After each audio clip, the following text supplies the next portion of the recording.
ദൈവത്തിൻ്റെ ധന്യതിരുനാമത്തിന് മഹത്വമുണ്ടാകട്ടെ. ഏറ്റവും സ്നേഹിക്കുകയും കരുതുകയും ചെയ്യുന്ന വന്യ ആചാര്യശ്രേഷ്ഠ, ഈ പരിശുദ്ധൻ്റെ മധ്യസ്ഥതയിൽ അഭയപ്പെട്ട് തൻ്റെ വേദനകൾക്കും തൻ്റെ ദുഃഖങ്ങൾക്കും തൻ്റെ സങ്കടങ്ങൾക്കും ഒരു പരിധിവരെ അനുഗ്രഹം ചൊരിഞ്ഞു തരുന്നതായ ആ പിതാവിൻ്റെ മധ്യസ്ഥയിൽ അഭയപ്പെടുന്ന വിശ്വാസികളുടെ സമൂഹമേ, ഇന്ന് സഭ മാത്രമല്ല, മലങ്കര സഭ മാത്രമല്ല, നാനാവിധ മതസ്ഥർക്ക്, നാനാവിധ ജാതി വിഭാഗക്കാർക്ക് എല്ലാം ഈ ദേശം, ഈ പരിശുദ്ധമായ ദേശവും ഈ പരിശുദ്ധമായ ദേവാലയവും സ്നേഹത്തിൻ്റെയും സമാധാനത്തിൻ്റെയും ഒരു അത്താണിയായി മാറ്റപ്പെട്ടുവെങ്കിൽ, ഒരു വലിയ പ്രാർത്ഥനയുടെ, കണ്ണുനീരിൻ്റെയും വേദനയുടെയും അനുതാപത്തിൻ്റെയും നിറങ്ങളോട് കൂടിയ പ്രാർത്ഥനകളുടെ ഒരു ഒഴുക്കുള്ളത് കൊണ്ട് മാത്രമാണ് അങ്ങനെ സാധ്യമാകുന്നത്. അപ്രകാരം പ്രാർത്ഥിക്കുവാനായി, തൻ്റെ വേദനകളെ ഒന്ന് ഇറക്കി വയ്ക്കുവാനായി, തൻ്റെ ദുഃഖങ്ങളെ ദൈവസന്നിധിയിൽ ഒന്ന് പങ്കിടുവാനായി എത്തിയിരിക്കുന്ന നിങ്ങളെ ഓരോരുത്തരെയും ദൈവസന്നിധിയിൽ സമർപ്പിക്കുകയാണ്. നമ്മുടെ ലോകം വളർച്ചയുടെ പടവുകൾ കടന്നു കയറുകയാണ്. ഒന്നല്ലെങ്കിൽ മറ്റൊരു തരത്തിൽ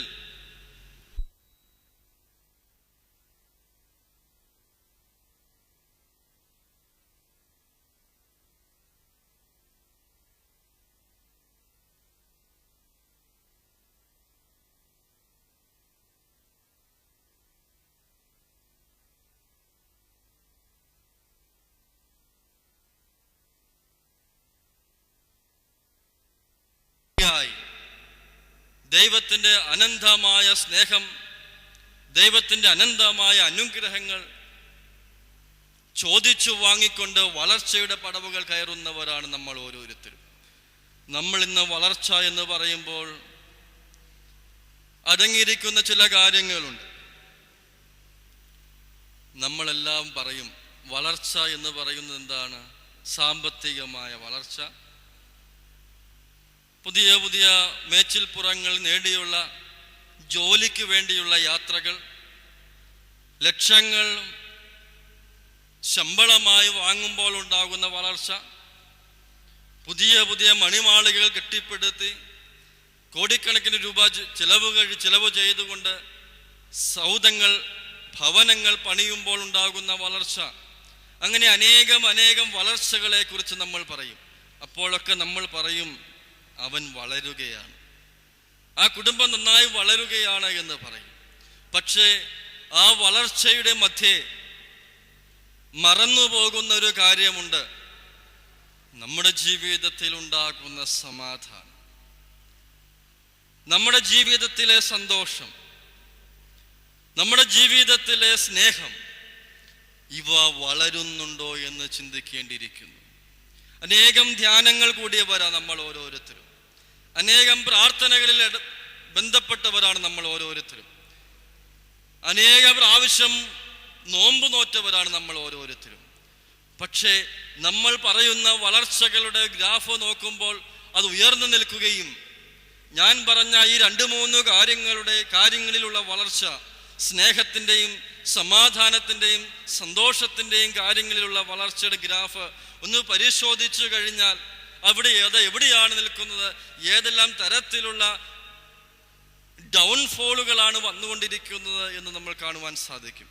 മറ്റൊരു ഉയർച്ചയാണെങ്കിൽ ആ ഉയർച്ചയിൽ നമ്മൾ ഊറ്റം കൊള്ളുകയും സ്നേഹത്തിൻ്റെയും സമാധാനത്തിൻ്റെയും സന്തോഷത്തിൻ്റെയും കാര്യത്തിൽ നമ്മൾ ബലഹീനരായി തീരുകയും ചെയ്യുമ്പോൾ നമ്മുടെ വളർച്ച എവിടെയാണ് എന്ന് ചിന്തിച്ചു നോക്കുക. ഇന്ന് മൊബൈൽ ഇല്ലാത്തവർ ആരും തന്നെ ഉണ്ടാകുമെന്ന് എനിക്ക് തോന്നുന്നില്ല. 10 വർഷം മുമ്പ് മൊബൈൽ എന്ന് പറയുന്നത് വിരളമായിരുന്നുവെങ്കിൽ, അല്ലെങ്കിൽ ഇന്റർനെറ്റ് സൗകര്യങ്ങൾ വിരളമായിരുന്നുവെങ്കിൽ, ഇന്ന് ഭവനങ്ങളിൽ വരെ ഇന്റർനെറ്റും സൗകര്യങ്ങളുമെല്ലാം ഉണ്ട്. ഓരോരുത്തരുടെയും മേശപ്പുറത്ത്, ഓരോരുത്തരുടെയും മടിയിൽ വരെ ഇന്റർനെറ്റും അവരവരുടെ മറ്റു ഭൂഖണ്ഡങ്ങളുമായി ബന്ധിപ്പിക്കുവാൻ തക്കവണ്ണം, കണ്ടുകൊണ്ട് സംസാരിക്കുവാൻ തക്കവണ്ണം, ആശയവിനിമയം നടത്തുവാൻ തക്കവണ്ണം ഉതകുന്ന തരത്തിൽ നമ്മൾ ലോകം വലുതായിട്ടുണ്ടെങ്കിൽ, വളർച്ച പ്രാപിച്ചിട്ടുണ്ടെങ്കിൽ, ഞാൻ പറയുന്ന തരത്തിൽ ആ ദൈവസ്നേഹം നമ്മിലുള്ള വളർച്ച പ്രകാരമാണ് എന്ന് ചിന്തിച്ചു നോക്കണം. ഇന്ന് വിശുദ്ധ കുർബാന അനുഭവിച്ചവരാണ് ഇതിൽ ഭൂരിഭാഗം പേരും. ദൈവത്തിന്റെ ആ രക്ഷാകരമായ പദ്ധതിയിൽ ഞാനും നിങ്ങളും പങ്കുചേർന്നവരാണ്. ഇന്ന് ദൈവത്തിന്റെ ആ രക്ഷാകരമായ ശരീരരക്തങ്ങളുടെ അനുഭവത്താൽ എന്റെയും നിങ്ങളുടെയും ജീവിതത്തിലുള്ള കളങ്കങ്ങൾ കഴുകിക്കളയപ്പെട്ടവരാണ്. പക്ഷേ സമാധാനം നമ്മുടെ ജീവിതത്തിൽ വന്നിട്ടുണ്ടോ എന്ന് ചിന്തിച്ചു നോക്കണം. ബാഹ്യമായ വളർച്ചയ്ക്ക് നമ്മൾ ഊറ്റം കൊള്ളുമ്പോൾ ആന്തരികമായ നമ്മുടെ വളർച്ച എപ്രകാരമാണെന്ന് ചിന്തിച്ചു നോക്കുക. അവിടെയാണ് നമ്മൾ ചിന്തിക്കേണ്ടത്. ധ്യാനം എന്ന് പറയുന്നതിന് വേണ്ടിയായിരിക്കണം എന്നെ ഒന്ന് ശുദ്ധീകരിക്കുവാൻ, എന്നെ ഒന്ന് കഴുകുവാൻ, ഈ ബലഹീനമായ എൻ്റെ ജീവിതത്തെ ദൈവമേ നല്ല വഴിയിലൊന്ന് നടത്തുവാൻ. നമ്മൾ ആരും പറയുകയില്ല ഞാൻ തെറ്റുകാരനാണ് എന്നാരും പറയുകയില്ല. ഞാനും നിങ്ങളും എല്ലാം പറയും ഞാൻ പരിശുദ്ധനാണ്, വലിയ തെറ്റുകളൊന്നും ചെയ്യുന്നില്ല എന്ന്. പക്ഷേ കണ്ണടച്ച് തൻ്റെ ഹൃദയത്തോടെ കൈകൾ ചേർത്ത് പിടിച്ചുകൊണ്ട് ഒന്ന് പറയുവാൻ സാധിക്കുമോ നമ്മൾ പരിശുദ്ധിയുടെ അനുഭവത്തിലാണ് ജീവിക്കുന്നത് എന്ന്, എൻ്റെ ജീവിതത്തിൽ സമാധാനമുണ്ട് എന്ന്, എൻ്റെ ജീവിതത്തിൽ സന്തോഷമുണ്ട് എന്ന്? ചിരിക്കുന്നവരാ, ഞാനും നിങ്ങളും ചിരിക്കുന്നവരാ, നന്നായി ചിരിക്കുന്നവരാ. പക്ഷേ ആ ചിരിയുടെ അകത്ത് ഹൃദയം എത്രമാത്രം വിറങ്ങലിച്ചിരിക്കുകയാണ്, എത്രമാത്രം കണ്ണുനീരിൻ്റെ ഒരു ഒഴുക്ക് നമ്മുടെ ഓരോരുത്തരുടെയും ജീവിതത്തിലുണ്ട്. പുറമേ ചിരിക്കുമ്പോഴും ആ തകർന്നിരിക്കുന്ന ഹൃദയം, ആ തളർന്നിരിക്കുന്ന മനസ്സ് എന്തിനു വേണ്ടിയാണ് കൊതിക്കുന്നത്? അല്പം സ്നേഹം, അല്പം സമാധാനം, അതിനു വേണ്ടി മാത്രമാണ് നമ്മൾ ഓരോരുത്തരും കൊതിക്കുന്നത്. ഞാൻ സൂചിപ്പിച്ചുവല്ലോ, നമ്മുടെ ജീവിത പങ്കാളികൾ വിദേശത്ത് ജോലി ചെയ്യുന്നവരായിരിക്കാം, ദൂരസ്ഥലങ്ങളിലായിരിക്കുന്നവരായി, അവരുമായി എല്ലാ ദിവസവും ബന്ധപ്പെടുന്നവരായിരിക്കാം, എല്ലാ ദിവസവും കണ്ടു സംസാരിക്കാൻ തക്കവണ്ണം നമ്മുടെ കുടുംബത്തിലും ഭവനത്തിലും മാറ്റങ്ങൾ വരുത്തിയിട്ടുണ്ടാകാം. പക്ഷേ എത്ര പേർക്ക് പറയുവാൻ സാധിക്കും ഞാൻ കളങ്കമില്ലാത്തവനാണ്, ഞാൻ കളങ്കമില്ലാത്തവളാണ് എന്ന്? അകലെ മാറി നിൽക്കുമ്പോൾ പാപത്തിൻ്റെ അനുഭവത്തിലാണ് ജീവിക്കുന്നതെങ്കിൽ, തന്നെ വിശ്വസിച്ച് കുടുംബമേൽപ്പിച്ചു പോയിട്ടുള്ളതായ തൻ്റെ ജീവിത പങ്കാളിയോട് തെറ്റിലൂടെ പാപത്തിലൂടെയാണ് നമ്മൾ കടന്നു പോകുന്നതെങ്കിൽ, നമ്മൾ ചെയ്യുന്നതെങ്കിൽ, അവിടെയാണ് നമ്മുടെ അസമാധാനം ആരംഭിക്കുന്നത്. ഒന്ന് ചിന്തിക്കണം. ഞാൻ സൂചിപ്പിച്ചുവല്ലോ, അനേകം ധ്യാനങ്ങളിൽ പങ്കെടുത്തവരാ, എല്ലാ വെള്ളിയാഴ്ചകളും ഈ ധ്യാനങ്ങൾ വന്ന് സംബന്ധിക്കുന്നവരായിരിക്കാം. പക്ഷേ ഒരു അനുഭവം കർത്താവിനെ സ്പർശിക്കുന്നുണ്ട്. എൻ്റെ ജീവിതത്തെ, എൻ്റെ കളങ്കപ്പെട്ടതായ എൻ്റെ ജീവിതത്തെ സ്പർശിക്കുവാൻ എൻ്റെ കർത്താവിൻ്റെ സന്നദ്ധിയിലുണ്ട് എന്ന ചിന്തയുണ്ടാകുവാൻ സാധിക്കണം. എങ്കിൽ മാത്രമേ ധ്യാനങ്ങൾ കൊണ്ട്, നമ്മുടെ പ്രാർത്ഥനകൾ കൊണ്ട്, കർത്താവിൻ്റെ ആ തിരുശരീര രക്തങ്ങൾ അനുഭവിക്കുന്നത് കൊണ്ട് നമുക്ക് നന്മയുടെ അനുഭവം അല്ലെങ്കിൽ വെളിച്ചം ഉണ്ടാവുകയുള്ളൂ, പ്രകാശത്തിൻ്റെ അനുഭവം ഉണ്ടാവുകയുള്ളൂ. നമുക്ക് നമ്മുടെ തലകളെ വണങ്ങി ഒരു നിമിഷം ഒന്ന് പ്രാർത്ഥിക്കാം. എന്നെ തന്നെ സന്നിധിയിൽ കാഴ്ചയാണ് പാനും നാഥ, എന്നെ നിനക്കു സുഗന്ധമാധായി അർപ്പിപ്പാനും കൃപ ചെയ്യുക. കൈകൾ ഹൃദയത്തോട് ചേർത്ത് പിടിച്ചുകൊണ്ട്, കണ്ണുകളെ അടച്ചുകൊണ്ട്, നമ്മുടെ ഹൃദയത്തിൽ ഓരോരുവനും കർത്താവിനെ കാണുക. നമ്മുടെ ഇടതും വലതും മുമ്പിലും പുറകിലും അനേകർ ഇരിപ്പുണ്ടായിരിക്കാം. അവരാരും എൻ്റെ പരിസരത്തില്ല. പകരമോ ആ യോഹന്നാൻ, തൻ്റെ പ്രിയ ശിഷ്യനായ യോഹന്നാൻ പുളിപ്പുള്ള അപ്പത്തിന്റെ പെരുന്നാൾ ദിവസത്തിൽ, ജീവന്റെ അപ്പം മുറിക്കപ്പെട്ടതായ ആ ദിവസത്തിൽ ആ മാറിൽ ചേർന്നിരുന്നു കൊണ്ട് സംസാരിച്ചതുപോലെ നമുക്കും ആ പിതാവിൻ്റെ മാറിൽ ചേർന്നിരുന്നു കൊണ്ട് നമ്മുടെ പ്രയാസങ്ങളെ ഒന്ന് ഇറക്കി വെക്കാം. നമ്മുടെ വേദനകളെ ആ തിരുസനിൽ ഒന്ന് ഇറക്കി വെച്ചുകൊണ്ട് നമുക്കൊന്ന് പ്രാർത്ഥിക്കാം. കഴിഞ്ഞ കാലങ്ങളിലെല്ലാം വന്നു പോയതായ പിഴവുകൾ ഒന്ന് ആലോചിച്ചു നോക്കുക. ആ നടന്നു വന്ന വേദനകളുടെ, ആ കഷ്ടതയുടെ, ദുഃഖത്തിൻ്റെ, കളങ്കത്തിൻ്റെ ആ വഴികളിലെല്ലാം ദൈവത്തിൻ്റെ സാന്നിധ്യം എപ്രകാരമായിരുന്നുവെന്ന്, ദൈവത്തിൻ്റെ കൃപ എപ്രകാരമായിരുന്നുവെന്ന് ഒന്ന് ചിന്തിച്ചു നോക്കുക. തകർന്നു പോകാവുന്ന അനുഭവങ്ങൾ ഉണ്ടായിട്ടുണ്ടല്ലോ, ആത്മഹത്യയുടെ മുമ്പിൽ വരെ നിന്ന അനുഭവങ്ങൾ ഉണ്ടായിട്ടുണ്ടല്ലോ, വിഷക്കുപ്പി കയ്യിൽ പിടിച്ച നിമിഷങ്ങൾ ഉണ്ടായിട്ടുണ്ടല്ലോ, അല്ലെങ്കിൽ ഉറക്കഗുളികൾ കയ്യിലെടുത്ത് കഴിക്കാൻ തയ്യാറായ ദിവസങ്ങൾ ഉണ്ടായിട്ടുണ്ടല്ലോ, അതിനുവേണ്ടി ഐസുവിൽ കിടന്ന നിമിഷങ്ങൾ ഉണ്ടായിട്ടുണ്ടല്ലോ. അവിടെയെല്ലാം ദൈവമേ എന്നെ സംരക്ഷിച്ചത് ഈ ലോകത്തെ മോദങ്ങളായിരുന്നില്ല, ഇവിടുത്തെ അനുഭവങ്ങളായിരുന്നില്ല, പകരമോ ഇവിടുത്തെ ദർശനങ്ങൾക്ക് പകരം ദൈവത്തിന്റെ അദൃശ്യമായ സാന്നിധ്യമായിരുന്നുവെന്ന് ഒരു തിരിച്ചറിവുണ്ടാകുവാൻ തക്കവണ്ണം എന്നെ ഒന്ന് കഴുകണമേ എന്ന് പ്രാർത്ഥിച്ചു നോക്കുകയും, ഞാൻ എൻ്റെ ജീവിത പങ്കാളിയോട് ചെയ്തു പോയ തെറ്റുകൾ, ഞാൻ എൻ്റെ ജീവിത പങ്കാളിയോട് വരുത്തിയതായ പാപത്തിന്റെ അനുഭവങ്ങൾ, വിശ്വാസമില്ലായ്മയുടെ അനുഭവങ്ങൾ, അവിശ്വാസത്തിന്റെ അനുഭവങ്ങൾ, അവിടെയെല്ലാം എന്നെ സ്പർശിച്ചതായ, എന്നെ തൊട്ടതായ, എൻ്റെ കളങ്കരഹിതമായ പാപത്തിന്റെ അനുഭവമുള്ള എൻ്റെ ജീവിതത്തെ വെളിച്ചത്തിന്റെ അനുഭവത്തിലേക്ക് വരുത്തിയതായ ആ കൃപയുടെ അനുഭവത്തിലേക്ക് നയിച്ചതായ ദൈവത്തിന്റെ കൃപയെ ഓർത്ത് പ്രാർത്ഥിച്ചു നോക്കുകയും, പ്രാർത്ഥനകൾക്കുത്തരം നൽകുന്നോനേ, നിന്റെ സന്നിധിയിൽ ഞാൻ വരുന്നേ,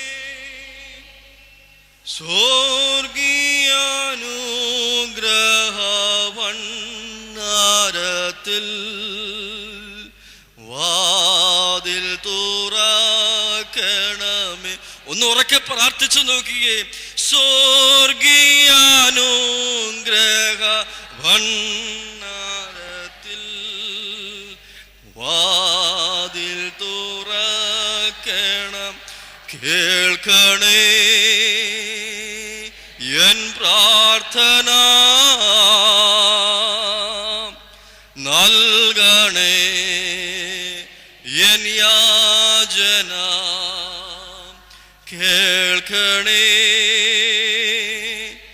എൻ പ്രാർത്ഥന, നൽകണേ എൻ യാചന. ഒന്ന് സങ്കല്പിച്ചു നോക്കുകയെ, ദൈവം നമ്മുടെ ഓരോരുത്തരുടെയും പാപങ്ങൾക്ക് വേണ്ടി ഏറ്റതായ മുറിവുകൾ, നൂറുകണക്കിന് മുറിവുകളിൽ നിന്ന് ചാലുന്നതായ, ഇറ്റിറ്റ് വീഴുന്നതായ രക്തം നമ്മുടെ ഓരോരുത്തരുടെയും ശരീരത്തിലേക്ക് പതിക്കുന്നത് ഒന്ന് മനസ്സിലൊന്ന് സങ്കല്പിച്ചു നോക്കുകയെ, ആ മനുഷ്യൻ അനുഭവിച്ചതായ, ദൈവം തമ്പുരാൻ അനുഭവിച്ചതായ ഒരു വേദനകളും അദ്ദേഹത്തിന് വേണ്ടി ആയിരുന്നില്ല. കാൽവരിയിൽ ഏറ്റതായ ആ വേദനകളൊന്നും അദ്ദേഹത്തിന്റെ പാപത്തിന് വേണ്ടി ആയിരുന്നില്ലല്ലോ, പകരമോ എൻ്റെ പാപങ്ങൾക്ക് വേണ്ടിയാണ്. ഈ ലോകത്ത് അദ്ദേഹം ജനിച്ചുവെങ്കിൽ അത് എൻ്റെ പാപങ്ങൾക്ക് വേണ്ടിയാണ്. ആ ശരീരത്തിൽ നിന്ന്, ആ തിരുശരീരത്തിൽ നിന്ന് ഇറ്റിറ്റ് വീഴുന്നതായ ആ രക്തം എൻ്റെ ജീവിതത്തിലെ കളങ്കത്തിന്റെ അനുഭവത്തിലേക്ക് വന്നു പതിക്കുമ്പോൾ അവിടെ ഉണ്ടാകുന്നൊരു മാറ്റത്തെ ഒന്ന് മനസ്സിൽ ആലോചിച്ചു നോക്കുക. ഒരു വെളിച്ചത്തിന്റെ അനുഭവം, രക്താംബരം പോലെ ചുമന്നിരിക്കുന്ന ആ കടും പാപത്തിന്റെ അനുഭവമുള്ള എൻ്റെ ജീവിതത്തെ പ്രകാശത്തിലേക്ക് നയിക്കുന്നതായ ആ അനുഭവത്തെ ഒന്ന് മനസ്സിൽ സങ്കല്പിച്ചു നോക്കിക്കുകയും, എത്രമാത്രം മാറ്റമാണ് ഉണ്ടാകുന്നതെന്ന്. ഇരുണ്ട് വികൃതമായിരിക്കുന്ന എൻ്റെ കാലുകൾ, വിണ്ടുകീറിയിരിക്കുന്ന എൻ്റെ കാലുകൾ കഴുകുവാൻ വേണ്ടി കുനിഞ്ഞു നിൽക്കുന്ന എൻ്റെ കർത്താവിൻ്റെ മുഖം ഒന്ന് മനസ്സിൽ സങ്കല്പിച്ചു നോക്കുകയും, എത്രമാത്രം മാറ്റമാണ് അതിൽ കൂടെ എൻ്റെ ജീവിതത്തിലേക്ക് എൻ്റെ ദൈവം തമ്പുരാൻ വരുത്തിയിരിക്കുന്നത് എന്നൊന്ന് സങ്കല്പിച്ചു നോക്കുകയും, അവിടെയാണ് നമ്മുടെ സാങ്കത്യം എന്ന് പറയുന്നത്. അവിടെയാണ് നമ്മൾ ചിന്തിക്കേണ്ടത്, എൻ്റെ ദൈവം എത്രമാത്രം എന്നെ സ്നേഹിക്കുന്നുവെന്ന്. എന്നെ തന്നെ സന്നിധിയിൽ കാഴ്ചയാണ് പാനും നാഥ, എന്നെ നിനക്ക് നിനക്കു സുഗന്ധമാധായി അർപ്പിപ്പാനും കൃപ ചെയ്. ഒരു മാതാവ് തൻ്റെ ശിശുവിനെ ചേർത്ത് പിടിക്കുന്നത് പോലെ നമ്മളെ ഓരോരുത്തരെയും ചേർത്ത് പിടിച്ചുകൊണ്ട് ആ ശരീരത്തിൽ നിറ്റിട്ട് വീഴുന്നതായ രക്തം നമ്മുടെ ജീവിതത്തെ, ഹൃദയത്തെ ഒന്ന് ശുദ്ധീകരിക്കുന്ന അനുഭവം, ആ ഹൃദയത്തിൻ്റെ അനുഭവത്തിൽ, അവിടെ ആ വെളിച്ചത്തിൻ്റെ അനുഭവത്തിൽ, നന്മയുടെ അനുഭവത്തിലേക്ക് കൈപിടിച്ച് നയിക്കുന്നതായ ഒന്ന് ചിന്തിച്ചു നോക്കുകയും എത്രമാത്രം മാറ്റമാണ് ഉണ്ടാകുന്നത് എന്ന്. ഈ കഴിഞ്ഞ നിമിഷങ്ങളിൽ കൂടി നമ്മുടെ പാപങ്ങളെ കുറിച്ചൊന്ന് ചിന്തിക്കുക, കടന്നു വന്ന വഴികളെ കുറിച്ചൊന്ന് ചിന്തിക്കുക, പാപത്തിൻ്റെ ആ അദൃശ്യമായ സാന്നിധ്യത്തെ കുറിച്ചൊന്ന് ചിന്തിക്കുക. നമ്മൾ അറിയാതെ നമ്മൾ ചെയ്തു പോയ തെറ്റുകളെ കുറിച്ച്, നമ്മൾ അറിയാതെ നമ്മൾ അറിഞ്ഞുകൊണ്ട് വീഴ്ചകളും പാപത്തിൻ്റെ അനുഭവത്തിലും വരുത്തിയതായ കളങ്കങ്ങളെ കുറിച്ച്, നമ്മുടെ കുടുംബജീവിതത്തിൽ ഞാൻ മൂലമുണ്ടായിട്ടുള്ളതായ തിന്മകളെ കുറിച്ച് ഒന്ന് ചിന്തിച്ചു നോക്കുക. നമുക്ക് നമ്മെ തലോടുന്ന സ്നേഹത്തിൻ്റെ ആ അനുഭവം, നമ്മെ അനുഗ്രഹിക്കുന്നതായ സ്നേഹത്തിൻ്റെ ആ അനുഭവം, ആ പാപത്തിൻ്റെ അനുഭവത്തിൽ, ഒരു വീഴ്ചയുടെ അനുഭവത്തിൽ, തളർച്ചയുടെ അനുഭവത്തിൽ കൈപിടിച്ചുയർത്തിയതായ സ്നേഹത്തിൻ്റെ അനുഭവം, അതൊന്ന് മനസ്സിൽ കൊണ്ടുവന്ന് നോക്കുകയും, തകർന്നു പോകാവുന്ന നിമിഷങ്ങൾ ഉണ്ടായിട്ടുണ്ട്, തളർന്നു പോകാവുന്ന നിമിഷങ്ങൾ ഉണ്ടായിട്ടുണ്ട്. അവിടെയെല്ലാം ആ സ്നേഹസമ്പൂർണമായ ആ കരങ്ങളാൽ, ആ മുറിപ്പാടുകളുള്ള കരങ്ങളാൽ, പച്ചയിരുമ്പ് ആണി അടിച്ചു കയറ്റി ആ മുറിവ് വന്നിട്ടുള്ളതായ കരങ്ങളാൽ ആശ്വസിപ്പിച്ചതായ നിമിഷങ്ങൾ, അദൃശ്യമായ സ്നേഹത്തിൻ്റെ നിമിഷങ്ങൾ, അതൊന്ന് മനസ്സിൽ കൊണ്ടുവന്ന് നോക്കുക. നമുക്കൊരിക്കൽ കൂടി ഒന്ന് പാടാം. കേൾക്കണേ എൻ പ്രാർത്ഥന, നൽകണേ എൻ യാചന, കേൾക്കണേ എൻ പ്രാർത്ഥന,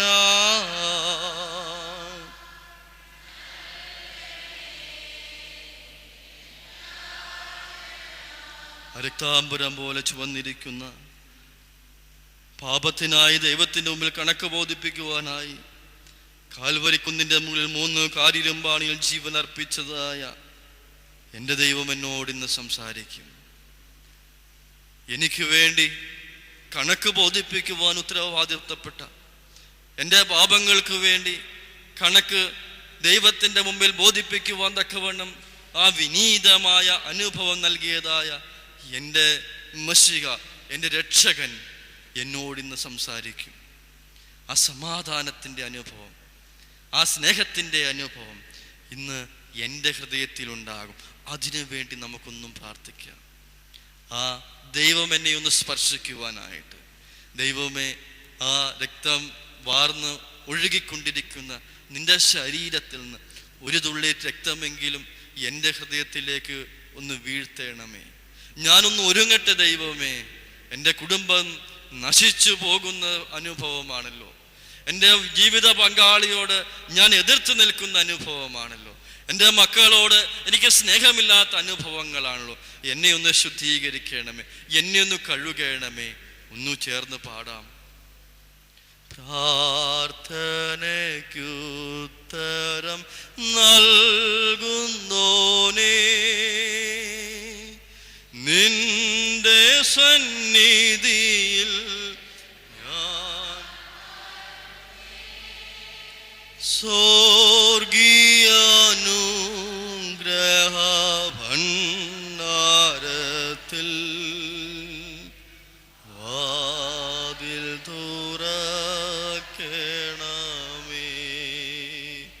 കേൾക്കണേ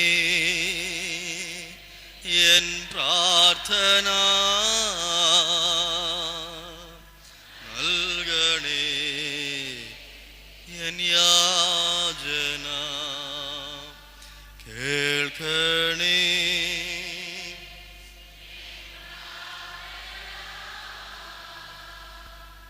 നൽകണേ.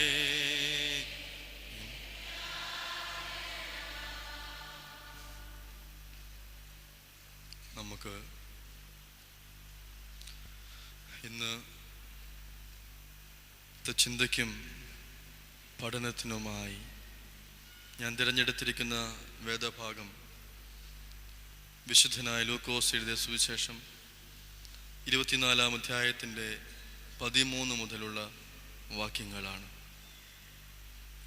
വിശുദ്ധനായ ലൂക്കോസ് എഴുതിയ സുവിശേഷം 24-ാം അധ്യായത്തിൻ്റെ 13 മുതലുള്ള വാക്യങ്ങൾ. ഒരു വലിയ ഒരു പാസേജാണ് അത്. ഒന്ന് ഉറക്കെ വായിക്കാൻ സാധിക്കുമോ ആർക്കെങ്കിലും?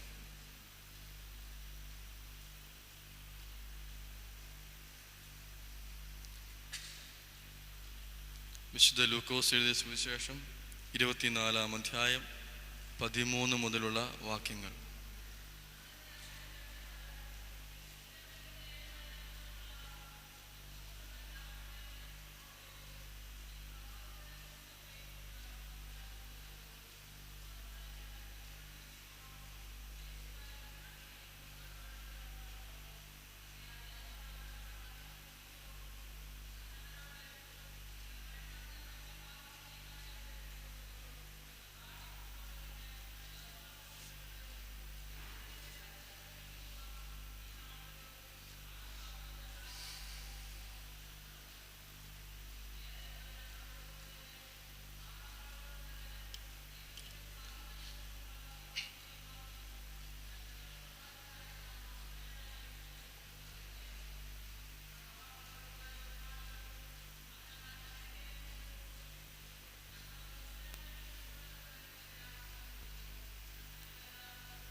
മതി. ഒരു വലിയൊരു പാസേജാണ് ഇവിടെ പറയുന്നത്. 24-ാം അധ്യായത്തിൻ്റെ 13-ാമത്തെ വാക്യത്തിൽ ഇങ്ങനെയാണ് എഴുതിയിരിക്കുന്നത്: അന്നു തന്നെ അവരിൽ 2 പേർ. അന്നു തന്നെ എന്ന് പറയുന്നത് കർത്താവ് ഉയർത്തെഴുന്നേറ്റ അന്ന്. അവരിൽ 2 പേർ യെരൂശലേമിൽ നിന്ന് 7 നാഴിക ദൂരെയുള്ള എമൗസ് എന്ന ഗ്രാമത്തിലേക്ക് പോകുമ്പോൾ കർത്താവിൻ്റെ ശിഷ്യന്മാരോട് കർത്താവ് പല പ്രാവശ്യം ഉപമകളിലൂടെയും അല്ലാതെയും എല്ലാം കർത്താവിൻ്റെ വേദനകളെക്കുറിച്ചും സഹനങ്ങളെക്കുറിച്ചും അപ്പുറമായ കുരിശുമരണത്തെക്കുറിച്ചും ഉയർത്തെഴുന്നേൽപ്പിനെക്കുറിച്ചുമെല്ലാം പല ആവർത്തി പഠിപ്പിച്ചതായിരുന്നു.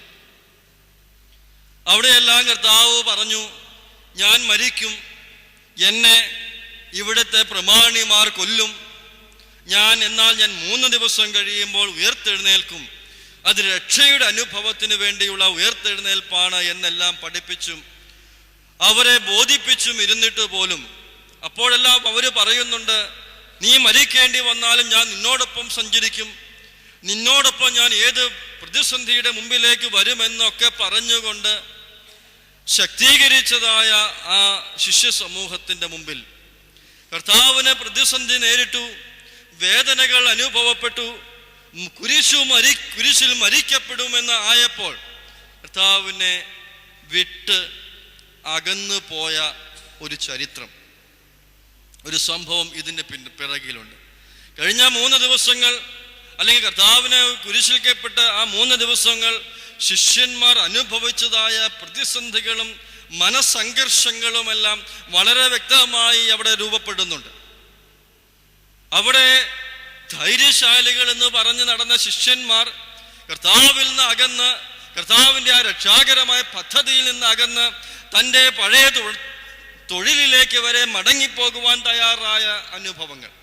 അവിടെയെല്ലാം കർത്താവ് സൂചിപ്പിക്കുന്നുണ്ട്, നിങ്ങൾ മടങ്ങി വരിക. വലിയൊരു ദർശനത്തെ, വലിയൊരു ചിന്തയാണ് കർത്താവ് ഈ വേദഭാഗത്തിൽ കൂടി, അല്ലെങ്കിൽ പരിശുദ്ധനായ ലൂക്കോസ് ശ്ലീഹ ഈ വേദഭാഗത്തിൽ കൂടി നമ്മെ ഓർമ്മപ്പെടുത്തുന്നത്. ഇവിടെ പറയുന്നുണ്ട് 24 അധ്യായത്തിന്റെ 13 വാക്യത്തിൽ പറയുന്നു, അന്നു തന്നെ അവർ 2 പേർ യെരൂശലേമിൽ നിന്ന് 7 നാഴിക അകലെയുള്ള എമവൂസ് എന്ന ഗ്രാമത്തിലേക്ക് പോകുമ്പോൾ. നമ്മളൊന്ന് ചിന്തിച്ചു നോക്കുക, പലപ്പോഴും നമ്മൾ ഓരോരുത്തരും ഇങ്ങനെയല്ലേ? പ്രതിസന്ധികളും പ്രയാസങ്ങളും ഉണ്ടാകുമ്പോൾ, ദുഃഖവും ദുരിതവും വേദനകളും കഷ്ടതകളും എല്ലാം ഉണ്ടാകുമ്പോൾ നമ്മോടൊപ്പം സഞ്ചരിച്ചവരെ നമ്മൾ തള്ളിക്കളയുന്ന സാഹചര്യങ്ങൾ. ഇന്നത്തെ സമൂഹത്തിൻ്റെ ഒരു പ്രത്യേകതയുണ്ട്, ഡിസ്പോസിബിൾ സമൂഹം. ഉപയോഗിച്ചതിന് ശേഷം ഉപയോഗിച്ച സാധനം എറിഞ്ഞു കളയുന്നതായ ഒരു സംസ്കാരം. ഇവിടെ ഇത് തന്നെയാണ് ശിഷ്യന്മാർ ചെയ്യുന്നത്. വേദനയോടുകൂടിയാണ്, പ്രതിസന്ധികളുണ്ട്. കർത്താവ് മരിക്കുമെന്ന് അവരാരും ചിന്തിച്ചിട്ടുണ്ടാവുകയില്ല. പല പ്രാവശ്യം കർത്താവ് സൂചിപ്പിച്ചതാണെങ്കിൽ പോലും അവരാരും വിചാരിച്ചിട്ടുണ്ടാവുകയില്ല ആ അദൃശ്യമായ ആ ദൈവത്തിൻ്റെ അല്ലെങ്കിൽ യഹോവയുടെ ശക്തി കർത്താവിൽ ആവസിച്ച് ആ പ്രതിസന്ധിയെ തരണം ചെയ്യുമെന്നൊക്കെ ആയിരിക്കാം ശിഷ്യന്മാർ ചിന്തിച്ചിരുന്നത്. അതുകൊണ്ടാണ് പത്രോസ് വാളെടുക്കുകയും വെട്ടുകയും ഒക്കെ ചെയ്യുന്നത്. കാരണം തൻ്റെ ദൈവം, തൻ്റെ മിശിഹായൻ, തൻ്റെ രക്ഷകൻ എന്ന് പറയുന്ന ആ യേശുക്രിസ്തു എന്ന് പറയുന്ന തൻ്റെ പിതാവ് ഇവിടെ തകർക്കപ്പെടുവാനോ തളർത്തപ്പെടുവാനോ സാധ്യമല്ല. അദ്ദേഹത്തിന് വേണ്ടുന്നതായ എന്തും ചെയ്യുവാനും, അദ്ദേഹത്തിന് വേണ്ടി പ്രവർത്തിക്കാൻ, ഏത് പ്രതിസന്ധിയെയും തരണം ചെയ്യുവാൻ തക്കവണ്ണം, എന്ത് കാര്യം ചെയ്യുവാൻ തക്കവണ്ണം ഞാൻ ഒരുക്കമാണെന്ന് കാണിക്കുന്നതാണ് ആ പത്രോസിന്റെ വാളെടുത്തുകൊണ്ടുള്ള പ്രയോഗം. ഇന്ന് പലപ്പോഴും നമ്മുടെ ജീവിതത്തിലും ഇപ്രകാരം കാണുന്നുണ്ട്. പ്രതിസന്ധികൾ ഉണ്ടാകുമ്പോൾ നമ്മൾ ചിന്തിക്കും, ദൈവമേ, ഞാൻ എൻ്റെ കുടുംബത്തിൽ ഇത്രയും നാളും വളർത്തിയതാണല്ലോ, ഞാൻ എൻ്റെ കുടുംബത്തിൽ ഇത്രയും കഷ്ടതയിലും പ്രയാസവും അനുഭവിച്ച് എൻ്റെ കുടുംബത്തെ വളർത്തിയതാണല്ലോ. പക്ഷേ ഇന്ന് എനിക്ക് പ്രതിസന്ധികൾ ഉണ്ടായിട്ടുണ്ട്, ഒരു കഷ്ടനഷ്ടങ്ങൾ അനുഭവിക്കുന്നുണ്ട്, സാമ്പത്തിക ഞെരുക്കങ്ങൾ ഉണ്ടാകുന്നുണ്ട്. എൻ്റെ സഹോദരങ്ങളെല്ലാം വളരെ നല്ല നിലയിൽ കഴിയുന്നവരാണല്ലോ, എൻ്റെ സഹോദരങ്ങളും എൻ്റെ സഹോദരിയും എൻ്റെ ബന്ധുമിത്രാദികളെല്ലാം വളരെ നല്ല നിലയിൽ കഴിയുന്നവരാണല്ലോ, അവരെന്നെ സഹായിക്കുമെന്ന് വിചാരിച്ചതാണല്ലോ, അവരാരും എന്നെ തിരിഞ്ഞു നോക്കുന്നില്ലല്ലോ എന്ന് പറഞ്ഞ് പദം പറഞ്ഞ് നിലവിളിക്കുന്നതായ അനേകർ നമ്മുടെ ഇടയിൽ ഉണ്ടാകും. ഇവിടെ കർത്താവിനെ ഉപേക്ഷിച്ച് തിരിച്ചു പോകുന്നതായ ശിഷ്യന്മാർ പറയുകയാണ്, 7 നാഴിക അപ്പുറമുള്ള ഒരു സ്ഥലത്തേക്ക് ഓടിപ്പോകുന്ന ശിഷ്യന്മാർ. കാരണം എന്താ? പ്രതിസന്ധികളും പ്രയാസങ്ങളും ഉണ്ടാകുമ്പോൾ, ദുഃഖവും ദുരിതവും വേദനകളും ഉണ്ടാകുമ്പോൾ ഇട്ടേച്ചു പോകുന്നതായ അനുഭവം. കുടുംബജീവിതത്തിലും അപ്രകാരം അനേക സംഭവങ്ങൾ കാണുവാൻ സാധിക്കും. ഒരുമയോടുകൂടി സ്നേഹത്തോടുകൂടി വളർത്തിക്കൊണ്ടുവന്ന കുടുംബത്തിൽ തളർച്ചയുണ്ടാകുമ്പോൾ, തകർച്ചകൾ ഉണ്ടാകുമ്പോൾ, പ്രതിസന്ധികൾ ഉണ്ടാകുമ്പോൾ, രോഗമുണ്ടാകുമ്പോൾ ബന്ധുമിത്രാദികളെല്ലാം ഞാൻ അവനെ അറിയുന്നില്ല എന്ന് പറഞ്ഞ് തിരിച്ചു പോകുന്ന അനുഭവം. അത് അവന്റെ കയ്യിലിരുന്നതായ അനുഭവമാണ്, അവൻ മൂലമുണ്ടായതാണ്, ഇതെല്ലാം അവന് വന്ന് സംഭവിക്കേണ്ടതാണെന്ന് പറഞ്ഞ് വേദനിപ്പിക്കുകയും വിരൽ ചൂണ്ടുകയും ചെയ്യുന്നതായ അനുഭവങ്ങൾ. ഈ അനുഭവത്തിൽ കൂടി കടന്നുപോയവർ അനേകരുണ്ടായിരിക്കും നമ്മുടെ ഇടയിൽ. ഒന്ന് ആലോചിച്ച് നോക്കുക, ദൈവം തമ്പുരാനും ഇപ്രകാരം ഒറ്റപ്പെട്ടു പോയതായ അനുഭവം ഉണ്ടായിട്ടുണ്ട്. ദൈവം തമ്പുരാൻ പോലും അവിടെ തളർന്നു പോകുന്ന അനുഭവമാണ്. തന്നോടൊപ്പം സഞ്ചരിച്ച തൻ്റെ സഹോദരങ്ങൾ, തനി 3.5 വർഷക്കാലം താൻ രാവും പകലും അവർ തന്നോടൊപ്പം ജീവിച്ചിട്ട് പോലും തന്നെ മനസ്സിലാക്കുവാനോ തൻ്റെ ജീവിതത്തിൽ ഒരു വെളിച്ചമായി അല്ലെങ്കിൽ ഒരു പ്രതിസന്ധി ഘട്ടത്തിൽ തന്നെ ഒറ്റപ്പെടുത്തി തിരിച്ചു പോകുവാനോ പറയുന്നുണ്ട്. പത്രോസ് ശ്ലീഹായെ തിരിഞ്ഞു നോക്കി എന്ന് വരെ കർത്താവ് അവിടെ സൂചിപ്പിക്കുന്നുണ്ട്. 3, നീ കോഴി കൂവുമ്പോൾ നീ എന്നെ ഒറ്റിക്കൊടുക്കും, നീ എന്നെ തള്ളിപ്പറയുമെന്ന് പറഞ്ഞുകൊണ്ട് കർത്താവ് അവനെ പഠിപ്പിക്കുന്നുണ്ട്. എങ്കിൽ പോലും ഈ അനുഭവത്തിലെല്ലാം അവൻ പിന്മാറി നിന്നുകൊണ്ട് ചില സുഖ സൗകര്യങ്ങൾ നേടുവാൻ, ചില അനുഭവങ്ങൾ നേടിയെടുക്കുവാൻ വേണ്ടി കർത്താവിനെ ഒറ്റിക്കൊടുക്കുന്ന, കർത്താവിനെ വിട്ടകന്നു പോകുന്ന സാഹചര്യങ്ങൾ നമ്മുടെ ജീവിതത്തിൽ ഉണ്ടായിട്ടില്ലേ എന്ന് ചിന്തിച്ചു നോക്കുക. നമ്മുടെ ജീവിതത്തെ ദൈവത്തിന്റെ പൈതലായി, ദൈവത്തിന്റെ ഈ മാമോദീസ തൊട്ടിൽ നിന്ന് ആരംഭിക്കുന്നതായ നമ്മുടെ ദൈവിക ജീവിതത്തെ കളങ്കപ്പെടുത്തുന്ന രീതിയിലുള്ള അനുഭവങ്ങൾ നമ്മുടെ ജീവിതത്തിൽ ഉണ്ടാകുന്നുവെങ്കിൽ നമ്മൾ പലപ്പോഴും ദൈവത്തിൽ നിന്ന് അകന്നു പോകുന്ന വ്യക്തികളായിത്തീരും. ദൈവം പ്രതിസന്ധിയെ നേരിട്ടപ്പോൾ ശിഷ്യന്മാർ ഓടിയാകുന്നുവെങ്കിൽ നമ്മൾ നമ്മുടെ ജീവിതത്തിലെ സുഖലോലൂപതയ്ക്ക് വേണ്ടി ദൈവത്തിൽ നിന്ന് അകന്നു പോകുന്നതായ അനുഭവങ്ങൾ ഉണ്ടാകും. ഇവിടെയാണ് നമ്മൾ ചിന്തിക്കേണ്ടത്, ഞാനും നിങ്ങളും എവിടെയാണ് നിൽക്കുന്നത് എന്ന്. ദൈവത്തിന്റെ മകനും മകളുമായി വിളിക്കപ്പെട്ട ഓരോരുത്തരുമാണ് നമ്മൾ ഓരോരുത്തരും. എന്നാൽ ഇന്ന് ദൈവത്തിൽ നിന്ന് അകന്നുപോയി ജീവിക്കുന്നവരല്ലേ എന്ന് ചിന്തിച്ചു നോക്കുക. വിശുദ്ധ കുർബാന അനുഭവിക്കുന്നുണ്ട്, കുമ്പസാരിക്കുന്നവരായിരിക്കാം, ദൈവ ധ്യാനങ്ങളിൽ പങ്കെടുക്കുന്നവരായിരിക്കാം. പക്ഷേ എൻ്റെ ഹൃദയം കരിങ്കൽ പോലെ അല്ലെങ്കിൽ പാറ പോലെ കഠിനമായിരിക്കുന്നുവെങ്കിൽ, എൻ്റെ ജീവിതത്തിൽ കളങ്കത്തിൻ്റെയും പാപത്തിൻ്റെയും അനുഭവത്തിൽ മാത്രമാണ് ജീവിക്കുന്നത് എങ്കിൽ, എൻ്റെ കുടുംബത്തോട്, എൻ്റെ പങ്കാളിയോട് ഞാൻ ചെയ്യുന്ന വഞ്ചനകളെല്ലാം, എൻ്റെ മക്കളോട് ഞാൻ ചെയ്യുന്നതായ ഹീന പ്രവർത്തികളെല്ലാം, ഏതെല്ലാം തരത്തിലുള്ള മ്ലേച്ഛതകളിൽ കൂടിയാണ് ഞാൻ കടന്നു പോകുന്നതെങ്കിൽ, ഞാൻ ചവിട്ടി നിൽക്കുന്ന നിലം പോലും പാപത്തിൻ്റെയും വേദനകളുടെയും ദുഃഖത്തിൻ്റെയും രഹസ്യ പാപങ്ങളുടെയും കൂമ്പാരമാണ് എങ്കിൽ, എൻ്റെ ഹൃദയത്തിൽ ദൈവം തമ്പുരാൻ എവിടെയാണ് എന്ന് ചിന്തിച്ചു നോക്കുക. ഇന്ന് കുടുംബത്തിൽ സമാധാനമില്ല, ചുറ്റുപാടുകളിൽ സമാധാനമില്ല, ദൈവത്തിൽ നകന്നു പോകുന്നതായ നിമിഷം മാത്രമാണ്. അത് മനുഷ്യനെ അന്ധനാക്കി കളയും. ദൈവത്തിൽ നകന്നു പോയി കഴിയുമ്പോൾ, ദൈവ സാന്നിധ്യത്തിൽ നകന്നു പോയി കഴിയുമ്പോൾ അവൻ്റെ ഹൃദയത്തിലുള്ള ആത്മീയ വെളിച്ചം നഷ്ടമാകും. അവൻ്റെ ജീവിതത്തിലുള്ള ആത്മീയ പ്രകാശത്തെ നഷ്ടമാകും. അവൻ പാപിയായി രൂപപ്പെടും. നമ്മൾ പലപ്പോഴും ചിന്തിക്കും, ഞാൻ പാപം ചെയ്യുന്നവനല്ല, ഞാൻ പാപിയല്ല എന്ന് പലരും ചിന്തിക്കാറുണ്ട്. പക്ഷേ എൻ്റെ ജീവിതത്തെ, എൻ്റെ കുടുംബ ജീവിതത്തെ, എൻ്റെ വ്യക്തി ജീവിതത്തെ ഞാൻ കളങ്കപ്പെടുത്തുന്നുവെങ്കിൽ ഞാൻ ദൈവത്തിൽ നിന്നകന്ന് സഞ്ചരിച്ചു തുടങ്ങി എന്ന് മനസ്സിലാക്കണം. എൻ്റെ കുടുംബ ജീവിതത്തിൽ, എൻ്റെ വ്യക്തി ജീവിതത്തിൽ കർത്താവിൻ്റെ സാന്നിധ്യം നഷ്ടമാകുന്നുവെങ്കിൽ ഞാൻ എൻ്റെ കർത്താവിൽ നകന്നു മാറി സഞ്ചരിച്ചു എന്ന് ചിന്തിക്കണം. ഇന്ന് പലപ്പോഴും നമുക്ക് സാധിക്കുന്നില്ല. കാരണം എന്താണ്? ഈ ലൗകികപരമായ അനുഭവങ്ങളിൽ ജീവിക്കുവാനും ഈ ലൗകികപരമായ നിമിഷങ്ങളിൽ കൂടി കടന്നു പോകുവാനുമാണ് എനിക്കും നിങ്ങൾക്കും താല്പര്യമുള്ളത്. ഈ ലോകത്തിന്റെ താല്പര്യത്തിന് അനുസൃതമായി ജീവിക്കുവാൻ, ദൈവത്തിന്റെ താല്പര്യത്തിനപ്പുറമായി ലോകത്തിന്റെ താല്പര്യത്തിന് അനുസൃതമായി ജീവിക്കുവാൻ തക്കവണ്ണം നമ്മൾ മാറ്റപ്പെടും. പാപം നമ്മുടെ ജീവിതത്തിൽ വരുമ്പോൾ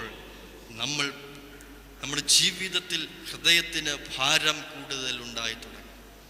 ഹൃദയത്തിൽ ഭാരം കൂടുന്നുവെങ്കിൽ മനസ്സിലാക്കുക, നമ്മൾ പാപത്തിൽ പയ്യെ സാവധാനം നമ്മുടെ കാൽ ചവിട്ടി തുടങ്ങി എന്ന് മനസ്സിലാക്കണം.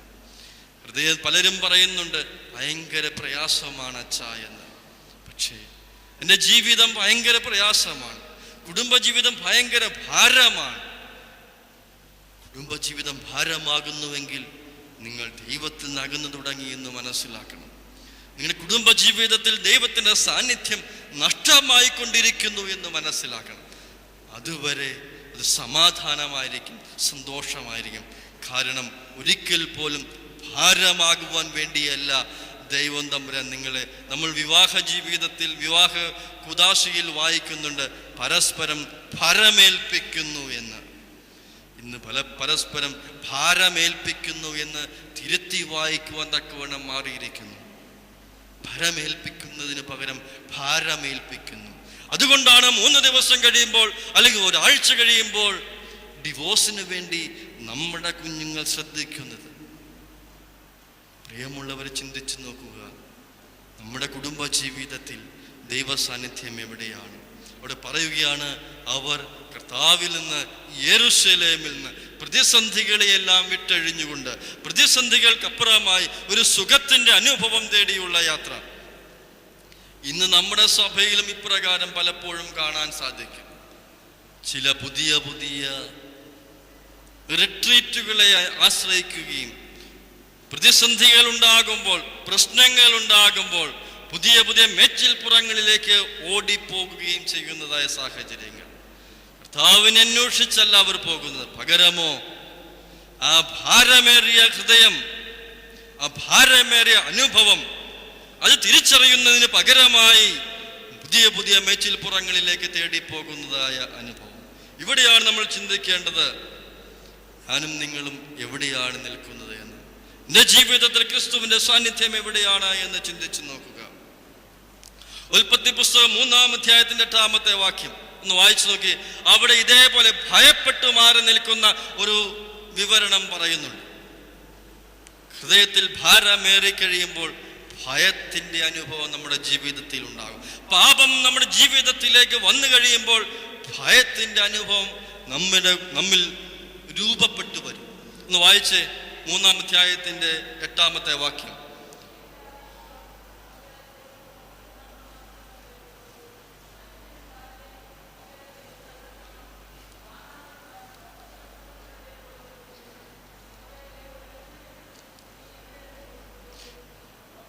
ആദമിനെ വിളിച്ചു, നീ എവിടെ എന്ന് ചോദിച്ചു.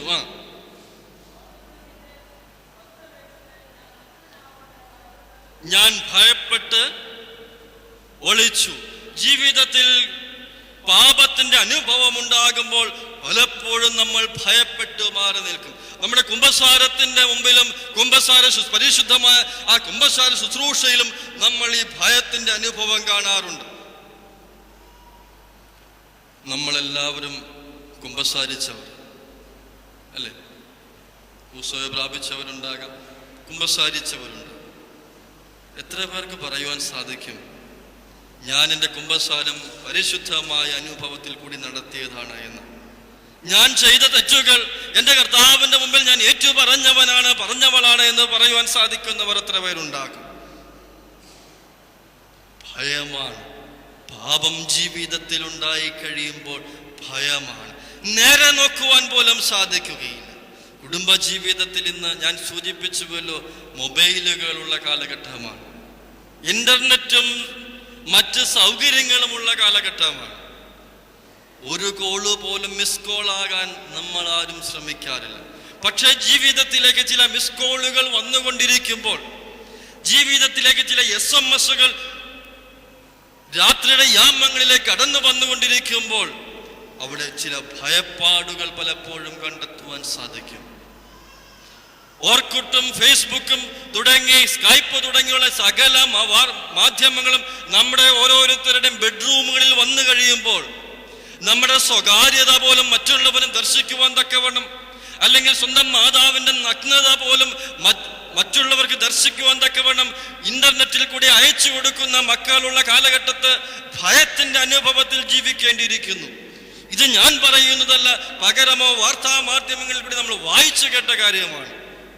സ്വന്തം മാതാവിന്റെ നഗ്നത പോലും മറ്റുള്ളവന് കാണുവാൻ തക്കവണ്ണം, മറ്റു കൂട്ടുകാർക്ക് കാണുവാൻ തക്കവണ്ണം വിലപേശുന്നതായ മക്കളുള്ള ഗോഡ്സ് ഓൺ കൺട്രിയാണ് നമ്മുടേത്. ദൈവത്തിന്റെ സ്വന്തം നാട് തന്നെയാണ്. സ്വന്തം മകളെയോ സ്വന്തം കുഞ്ഞുങ്ങളെ കാശിന് വേണ്ടി രൂപയ്ക്ക് വിൽക്കുന്നതായ മാതാപിതാക്കളുള്ളതായ, മാംസത്തിന്റെ വില പറഞ്ഞ് വിൽക്കുന്നതായ മാതാപിതാക്കളുള്ളതായ നാടാണ് നമ്മുടെ രാജ്യം.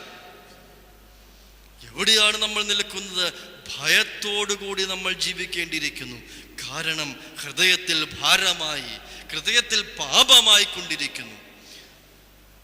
പക്ഷെ തുടർന്നുള്ള വാക്യം ഒന്ന് വായിച്ചു നോക്കുകയും 14-ാമത്തെ വാക്യം, അവിടെ കർത്താവ് പറയുകയാണ്, ഈ കാര്യങ്ങളെ കുറിച്ചൊക്കെ അന്യോന്യം സംസാരിച്ചു കൊണ്ടിരുന്നു. സംസാരിച്ചും ചർച്ച ചെയ്തും പോകുമ്പോൾ യേശു അടുത്തു ചെന്ന് അവരോട് ചേർന്ന് നടന്നു. കർത്താവിൽ നിന്ന് ഓടി അകന്നു പോയ ശിഷ്യന്മാരോട് ചേർന്ന് നടക്കുവാൻ വെമ്പൽ കൊള്ളുന്ന കർത്താവ്, നമ്മൾ മനസ്സിലാക്കേണ്ടത് അവിടെയാണ്. നമ്മുടെ ജീവിതത്തിൽ, നമ്മുടെ പാപപങ്കിലമായ ജീവിതത്തിൽ കളങ്കത്തിന്റെ അനുഭവമുള്ള ആ രക്താംബരം പോലെ പാപത്തിന്റെ കട്ട പിടിച്ചു നിൽക്കുന്ന ജീവിതത്തിൽ കർത്താവ് ചേർന്ന് നടക്കുകയാണ്, നിസ്സഹായനായി ചേർന്ന് നടക്കുകയാണ്. നമുക്ക് ഒന്ന് ആലോചിച്ച് നോക്കുക, ഈ കഴിഞ്ഞ നിമിഷം വരെ നമ്മൾ നടന്നു വന്ന വഴികളെ കുറിച്ച്.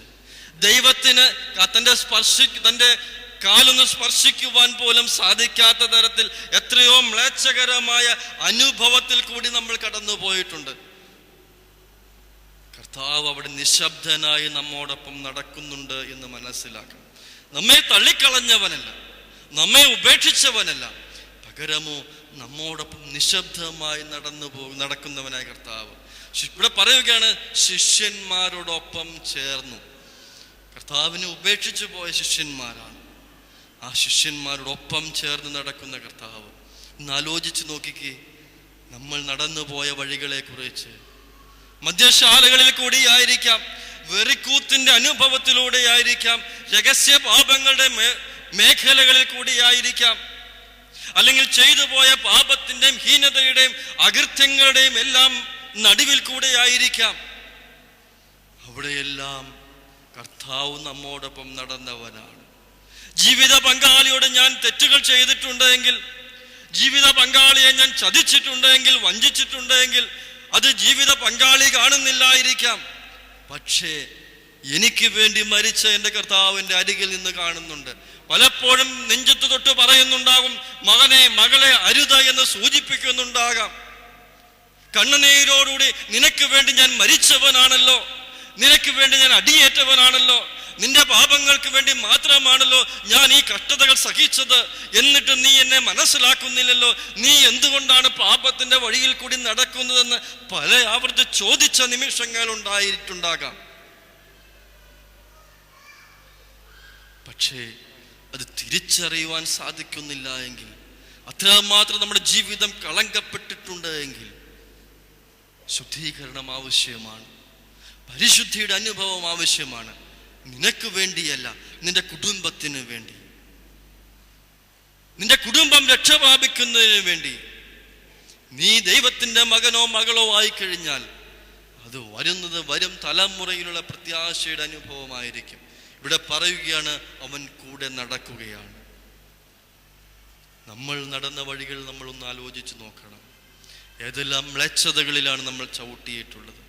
സഹോദരനെ വഞ്ചിച്ചതായ കാര്യങ്ങൾ, സഹോദരിയെ ചതിച്ചതായ കാര്യങ്ങൾ, അല്ലെങ്കിൽ ജീവിത പങ്കാളിയെ ചതിച്ച് വഞ്ചിച്ചതായ കാര്യങ്ങൾ, അവനോട് ചെയ്തതായ പാപത്തിന്റെ അനുഭവങ്ങൾ മറ്റുള്ളവരുടെ മുമ്പിൽ നമുക്ക് മറച്ചു പിടിക്കുവാൻ സാധിക്കും. പക്ഷേ കർത്താവിൻ്റെ മുമ്പിൽ നമുക്കൊരു നിമിഷം പോലും മറഞ്ഞിരിക്കുവാൻ സാധിക്കുകയില്ല. കർത്താവിൻ്റെ മുമ്പിൽ പുറപ്പാട് പുസ്തകത്തിൽ പറയുന്നുണ്ട്, മോശയോട് കർത്താവ് പറയുന്നു, നീ നിൽക്കുന്നിടം വിശുദ്ധമാണ്, നിന്റെ കാലിൽ നിന്ന് നിന്റെ ചെരുപ്പിനെ ഊരിക്കളയുക എന്ന്.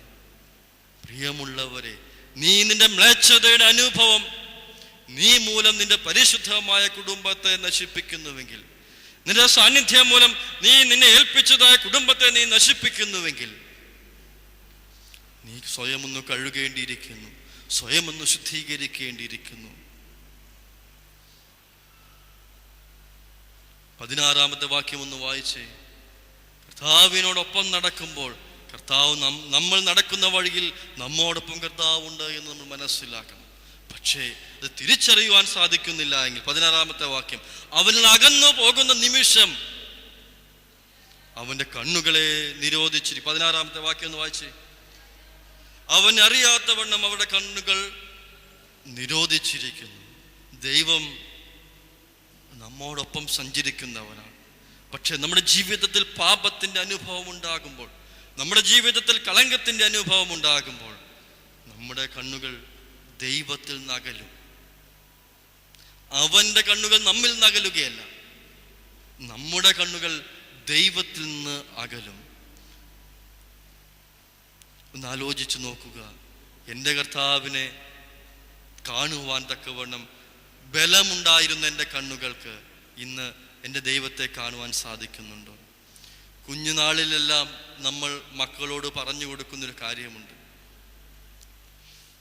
യേശു അപ്പച്ചനാണെന്ന് പറഞ്ഞ് ചൂണ്ടിക്കാണിച്ചു കൊടുക്കും, അല്ലേ? ഒരു 6-7 വയസ്സ് വരെ കുഞ്ഞുങ്ങളോട് പറയും, മോനെ ഇത് യേശു അപ്പച്ചനാണ്. അവനെ ചൂണ്ടിക്കാണിച്ച് അവനെ വെളിച്ചത്തിലേക്ക് നയിക്കുവാനുള്ള ഒരു ശ്രദ്ധ നമുക്ക് എല്ലാവർക്കുമുണ്ട്. എന്നാൽ അതിനുശേഷം ഒരു 6 വയസ്സിന് ശേഷം എത്ര മക്കളോട് നമ്മൾ പറഞ്ഞിട്ടുണ്ട്, മകനെ ഇത് യേശു അപ്പച്ചനാണ്, അവൻ്റെ വഴിയിൽ കൂടി നീ നടക്കണമെന്ന് പറഞ്ഞിട്ടുണ്ട്.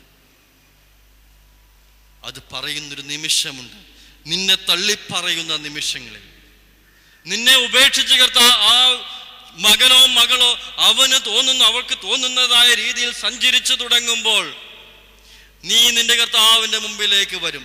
അതുവരെ നീ നിന്റെ കർത്താവിന്റെ കണ്ണുകൾ കർത്താവിൽ നിന്ന് അകറ്റപ്പെട്ടിരിക്കും. കർത്താവിനെ കാണുവാൻ തക്കവണ്ണം നിന്റെ കണ്ണുകൾ നീ മൂലം ബന്ധിക്കപ്പെട്ടിരിക്കും. കർത്താവ് നിന്നെ കാണുന്നുണ്ട്, പക്ഷേ നീ കർത്താവിനെ കാണുവാൻ തക്കവണ്ണം നിന്റെ ഹൃദയം ശുദ്ധിയില്ലാത്തത് കൊണ്ട്, നിന്റെ ഹൃദയത്തിന് വെളിച്ചമില്ലാത്തത് കൊണ്ട്, നിന്റെ ഹൃദയം പാപപങ്കിലമായിരിക്കുന്നത് കൊണ്ട് നീ നിന്റെ ദൈവത്തിന്റെ സാന്നിധ്യത്തെ അറിയുകയില്ല. ആ കുഞ്ഞുങ്ങളെ നടത്തുന്ന വഴികളിൽ നടത്തുവാൻ നിനക്ക് സാധിക്കുകയില്ല. തീമോത്തിയോസിന്റെ 2-ാം ലേഖനം 2 തീമോത്തിയോസ് 1-ാം അധ്യായത്തിന്റെ 5-ാമത്തെ വാക്യം ഒന്ന് വായിച്ചേ. അവിടെ 2 അമ്മമാരെ കുറിച്ച് പറയുന്ന ഭാഗമാണ്. 2 തീമോത്തിയോസ് 1:5. ആ വിശ്വാസം നിന്റെ വലിയമ്മ ലോവീസിലും നിന്റെ അമ്മ യുനീക്കയിലും ഉണ്ടായിരുന്നു. 2 അമ്മമാരെ കുറിച്ച് പറയുന്ന പൗലോസ് ലേഖ തീമോത്തിയോസിന് പറയും, മോനെ തീമോത്തിയോസേ, നിന്റെ വിശ്വാസം എന്ന് പറയുന്നത് നിന്റെ അമ്മയിലും വലിയമ്മയിലും ഉണ്ടായിരുന്ന വിശ്വാസമാണ്. പക്ഷേ അത് നിന്നിലുമുണ്ട് എന്ന്, അതാണ് ചേർത്ത് വായിക്കുന്നത്, അത് നിന്നിലുമുണ്ട് എന്ന് ഞാൻ വിശ്വസിക്കുന്നു. പ്രിയമുള്ളവരെ, ദൈവത്തെ കാണുവാൻ തക്കവണ്ണം നമ്മുടെ കണ്ണുകൾ നമ്മുടെ തലമുറകളിലേക്ക് പകർന്നു കൊടുക്കുവാൻ സാധിക്കണം. അതാണ് നമ്മളുടെ ഉത്തരവാദിത്വം എന്ന് പറയുന്നത്. ആ അമ്മമാരുടെ മാതാപിതാക്കന്മാരുടെ ഉത്തരവാദിത്വമാണ് ദൈവത്തെ ചൂണ്ടിക്കാണിക്കുവാൻ. മകനെ ഇത് യേശു അപ്പച്ചനാണെന്ന് പറയുവാൻ തക്കവണ്ണം, ഇത് നിന്റെ പിതാവാണ് എന്ന് പറയുവാൻ തക്കവണ്ണം നീ ചൂണ്ടിക്കാണിച്ചു കൊടുക്കുന്നുവെങ്കിൽ അത് വെളിച്ചത്തിന്റെ അനുഭവമാണ് മറ്റുള്ളവരിലേക്ക് പകരുന്നത്. അല്ല എങ്കിൽ നിന്റെ കണ്ണുകൾ അന്ധമായി തുടങ്ങിയെങ്കിൽ നീ പാപത്തിൽ കൂടി നടക്കുന്നു എന്ന് മനസ്സിലാക്കണം. നിന്റെ കണ്ണുകൾ മറ്റുള്ളവന്റെ മുമ്പിൽ മറക്കപ്പെടുന്നുവെങ്കിൽ, കർത്താവിനെ കാണുവാൻ തക്കവണ്ണം നിന്റെ കണ്ണുകൾ നീ ബന്ധമാക്കുന്നുവെങ്കിൽ, നീ അടച്ചു കളയുന്നുവെങ്കിൽ നിന്റെ ജീവിതത്തിൽ പാപം കടന്നു കൂടിയിട്ടുണ്ട് എന്ന് മനസ്സിലാക്കണം. നിന്റെ ശരീരത്തെ മറ്റുള്ളവന് മുമ്പിൽ തുറന്നു കാണിച്ചു കൊടുക്കുന്നുവെങ്കിൽ, മറ്റുള്ളവന് നിന്റെ ശരീരത്തിൽ അധികാരം സ്ഥാപിക്കുവാൻ തക്കവണ്ണം നീ പാപത്തിന്റെ അനുഭവത്തിൽ കടന്നു പോകുന്നുവെങ്കിൽ ചിന്തിക്കുക, നിന്റെ കണ്ണ് ദൈവത്തെ കാണുന്നതിന് പകരം ഈ ലോകത്തിന്റെ മോദങ്ങളിലേക്കാണ് കണ്ണുകൾ തുറക്കുന്നത് എന്ന് മനസ്സിലാക്കണം. അവിടെയാണ് ഈ വേദഭാഗം നമ്മെ ഓർമ്മിപ്പിക്കുന്നത്. കർത്താവ് നമ്മെ കൂടെ നടക്കുകയാണ്, നമ്മുടെ ചേർന്ന് നിൽക്കുകയാണ്. ഈ ഇരിക്കുന്നവരിൽ കർത്താവിൻ്റെ സാന്നിധ്യമുണ്ട്, ഈ ഇരിക്കുന്നവരിടയിൽ കർത്താവിൻ്റെ സാന്നിധ്യമുണ്ട്. നമ്മുടെ വലതും ഇടവും മുമ്പിലും പിൻപിലും കർത്താവിൻ്റെ സാന്നിധ്യമുണ്ട്. പക്ഷേ അത് തിരിച്ചറിയണമെങ്കിൽ ദൈവത്തിൻ്റെ കണ്ണുകൾ, കർത്താവിനെ കാണുവാൻ തക്കവണ്ണം നമ്മുടെ കണ്ണുകൾ ശക്തമായി തീരണം, പരിശുദ്ധിയുടെ അനുഭവമായി തീരണം. നീ നോക്കുന്നത് എന്തിനെയെല്ലാമാണ്, നീ ആഗ്രഹിക്കുന്ന എന്തിനെയെല്ലാമാണ്, അതിനെ ആശ്രയിച്ചിരിക്കും അന്ധതയുടെ അനുഭവം ഉണ്ടാകുന്നത്. സഭാപ്രസംഗിയുടെ പുസ്തകം 12-ാം അധ്യായത്തിന്റെ 1-ാമത്തെ വാക്യത്തിൽ പറയുന്നുണ്ട്, നിന്റെ യൗവനകാലത്ത് നീ നിന്റെ സൃഷ്ടാവിനെ ഓർത്തുകൊള്ളുക. ഒന്ന് വായിച്ച് സഭാപ്രസംഗിയുടെ പുസ്തകം 12-ാം അധ്യായത്തിന്റെ 1-ാമത്തെ വാക്യം. നിന്റെ യൗവനകാലത്ത് നിന്റെ സൃഷ്ടാവിനെ നീ ഓർത്തുകൊള്ളുക.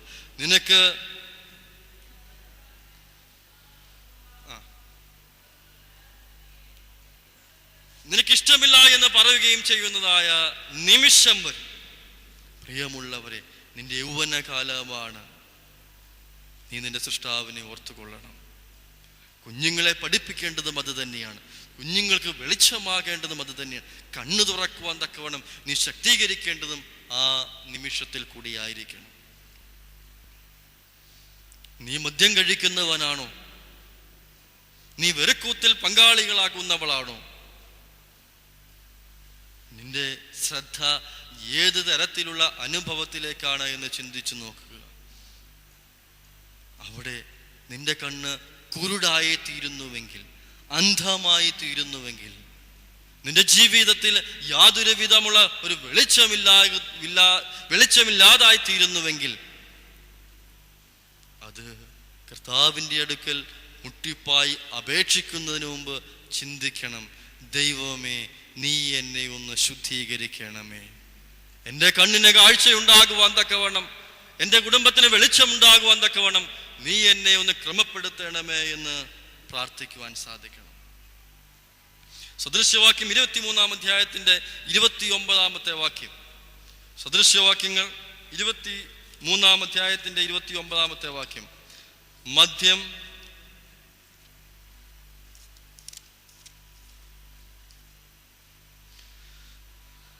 ആർക്ക് കഷ്ടം, ആർക്ക് സങ്കടം, ആർക്ക് കലഹം. നമ്മുടെ ജീവിതത്തിലേക്കൊന്ന് ചിന്തിച്ചു നോക്കേണ്ടത് ഏതെല്ലാം മേഖലകളിലാണ് ദുഃഖവും കലഹവും സങ്കടവും ഉണ്ടാകുന്നത്. വീഞ്ഞു ചുവന്നിരിക്കുമ്പോഴും വീഞ്ഞു കുടിച്ച് നേരം വൈകിക്കുന്നവർക്കും മദ്യം അന്വേഷിക്കുന്നവർക്കും തന്നെ. നമ്മുടെ ജീവിതത്തിൽ ദൈവത്തിനെ ശ്രദ്ധിക്കേണ്ടതിന് പകരം, ദൈവത്തെ അന്വേഷിക്കേണ്ടതിന് പകരം നമ്മളിപ്പോൾ അന്വേഷിക്കുന്ന ഏതെല്ലാം മേഖലയിലാണ്? ഓരോ ക്രിസ്മസും ഓരോ ന്യൂ ഇയറും ഓരോ ഓണവും വിഷുവും വരുമ്പോൾ അത് പുതിയ പുതിയ റെക്കോർഡുകളിലേക്ക് തക്കവണ്ണം നമ്മുടെ മദ്യശാലകളും കേരളത്തിന്റെ വിപണിയും മാറുന്നുവെങ്കിൽ അതിൽ ക്രിസ്തീയ സാക്ഷ്യം എത്രമാത്രം ഉണ്ടായെന്നും ചിന്തിക്കേണ്ടിയിരിക്കുന്നു. തുടർന്നുള്ള വാക്യം ഒന്ന് വായിച്ചു നോക്കി. അവിടെ പറയുന്നുണ്ട്,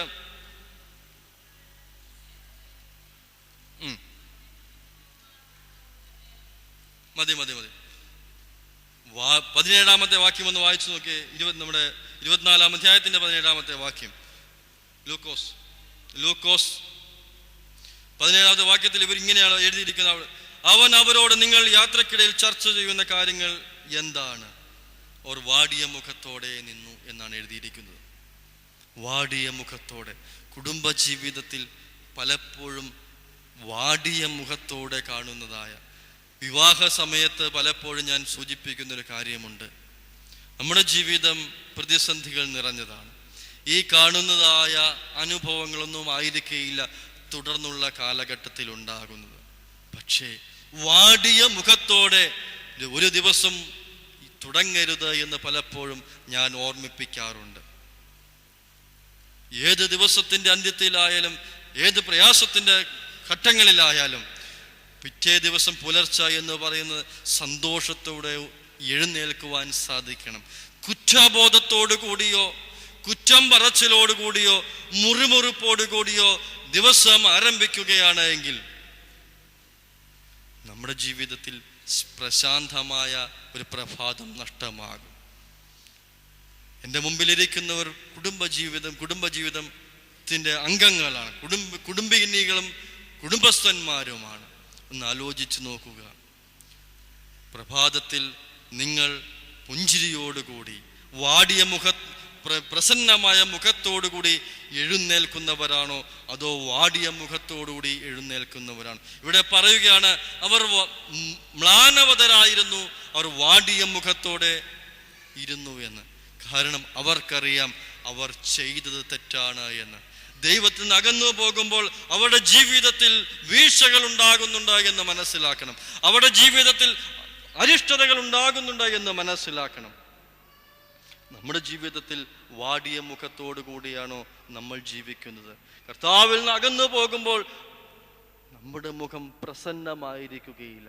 ഒരു ശിശുവിന്റെ മുഖത്തേക്ക് നോക്കുക. ഏതെല്ലാം പ്രതിസന്ധികൾ ഉണ്ടെങ്കിലും, ഏതെല്ലാം പ്രയാസങ്ങൾ ഉണ്ടെങ്കിലും ആ കുഞ്ഞിന്റെ മുഖത്ത് ഒരു തേജസ് ഉണ്ടായിരിക്കും. എന്നാൽ വളർന്നു വരുമ്പോൾ ആ തേജസ് നഷ്ടപ്പെടുന്നുവെങ്കിൽ ദൈവത്തിൽ നിന്ന് അകന്നു പോകുന്നതിൻ്റെ അർത്ഥമാണ്. എത്രമാത്രം ധ്യാനങ്ങൾ കൂടിയാലോ എത്രമാത്രം പ്രാർത്ഥനയിൽ പങ്കാളികളായിട്ടോ കാര്യമൊന്നുമില്ല.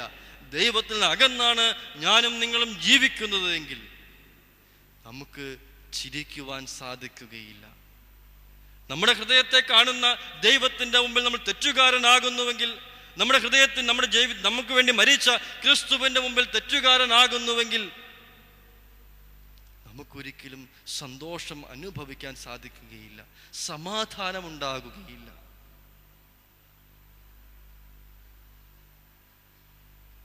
യോനയുടെ പുസ്തകത്തിൽ പറയുന്നുണ്ട്, യോനായോട് യഹോവ പറയുന്നു, നീ നിനവയിലേക്ക് പോകുക. നിനവയെക്കുറിച്ച് ഒരു 3-ാം അധ്യായത്തിൻ്റെ 1, 2, 3 വാക്യത്തിൽ പറയും. യോനയുടെ പുസ്തകം 3-ാം അധ്യായത്തിൻ്റെ 1, 2, 3 വാക്യത്തിൽ പറയുന്നുണ്ട് നിനവയെക്കുറിച്ച്. ഒരു സ്മാർട്ട് സിറ്റിയാണ്, എല്ലാവിധ അനുഭവങ്ങളും ഉള്ളതായ ഒരു ദേശം. പക്ഷേ അതിലുപരിയായി ആ ദേശത്തിൽ പാപത്തിൻ്റെ അനുഭവമുണ്ട്. അവിടെ മ്ലാനമായ അനുഭവമാണ്. മറ്റുള്ളവർ കാണുമ്പോൾ ചിരിക്കുന്നവരായിരിക്കാം, മറ്റുള്ളവർ കാണുമ്പോൾ വളരെ ശക്തമായ സ്വാധീനമുള്ള വ്യക്തികളായിരിക്കാം. പക്ഷേ പാപത്തിൻ്റെ അനുഭവം ഉണ്ടാകുമ്പോൾ, പാപത്തിൻ്റെ അനുഭവത്തിൽ ജീവിക്കുമ്പോൾ അവർക്കൊരിക്കലും മനസ്സ് തുറന്ന് ചിരിക്കുവാൻ സാധിക്കുകയില്ല, സന്തോഷത്തോടുകൂടി ജീവിക്കുവാൻ സാധിക്കുകയില്ല. യോനായോട് കർത്താവ് പറയുകയാണ്, യഹോവ പറയുകയാണ്, നീ നിനവയിലേക്ക് പോകുക. പക്ഷേ യോന ചുവടുമാറ്റി ചവിട്ടുകയാണ്. തർസോസിലേക്കാണ് കപ്പൽ കയറുന്നത്. നമ്മളും ഇപ്രകാരം തന്നെയാണ്. ചില ചുവടു മാറി ചവിട്ടിക്കഴിയുമ്പോൾ ദൈവത്തിൽ നിന്ന് അകന്നു പോകുകയാണ്. നമുക്ക് പിന്നെ സന്തോഷമുണ്ടാകുകയില്ല. അവിടെ പറയുകയാണ്, ആ പോകുന്ന വഴിയിൽ കടൽ ശോഭിക്കുന്നു, അവനെ എടുത്ത് കടലിലേക്ക് ഇടുകയാണ്. ഒരു വലിയ തടവറയിലേക്കാണ് യോന എത്തിച്ചേരുന്നത്, മാംസത്തിന്റെ തടവറ. നമ്മൾ ഓരോരുത്തരും ഇപ്രകാരമാണ്. ചില മാംസത്തിന്റെ തടവറയിൽ നമ്മൾ പെട്ടുപോകുമ്പോഴാണ് ദൈവത്തിൽ നമ്മൾ അകന്നു പോകുന്നത്.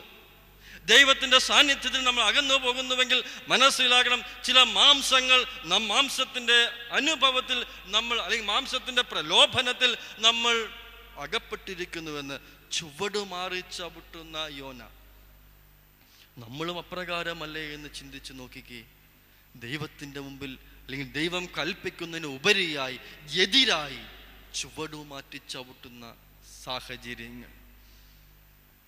പ്രിയമുള്ളവരെ, ചിന്തിക്കണം, നമ്മുടെ കുടുംബജീവിതം മ്ലാനവധമാകുവാൻ വേണ്ടിയുള്ളതാണോ, ഒരു പുഞ്ചിരിക്കുവാൻ സാധിക്കുന്ന തരത്തിൽ ശക്തീകരിക്കുവാനുള്ളതാണോ എന്ന് നമ്മൾ ചിന്തിച്ച് നോക്കുക.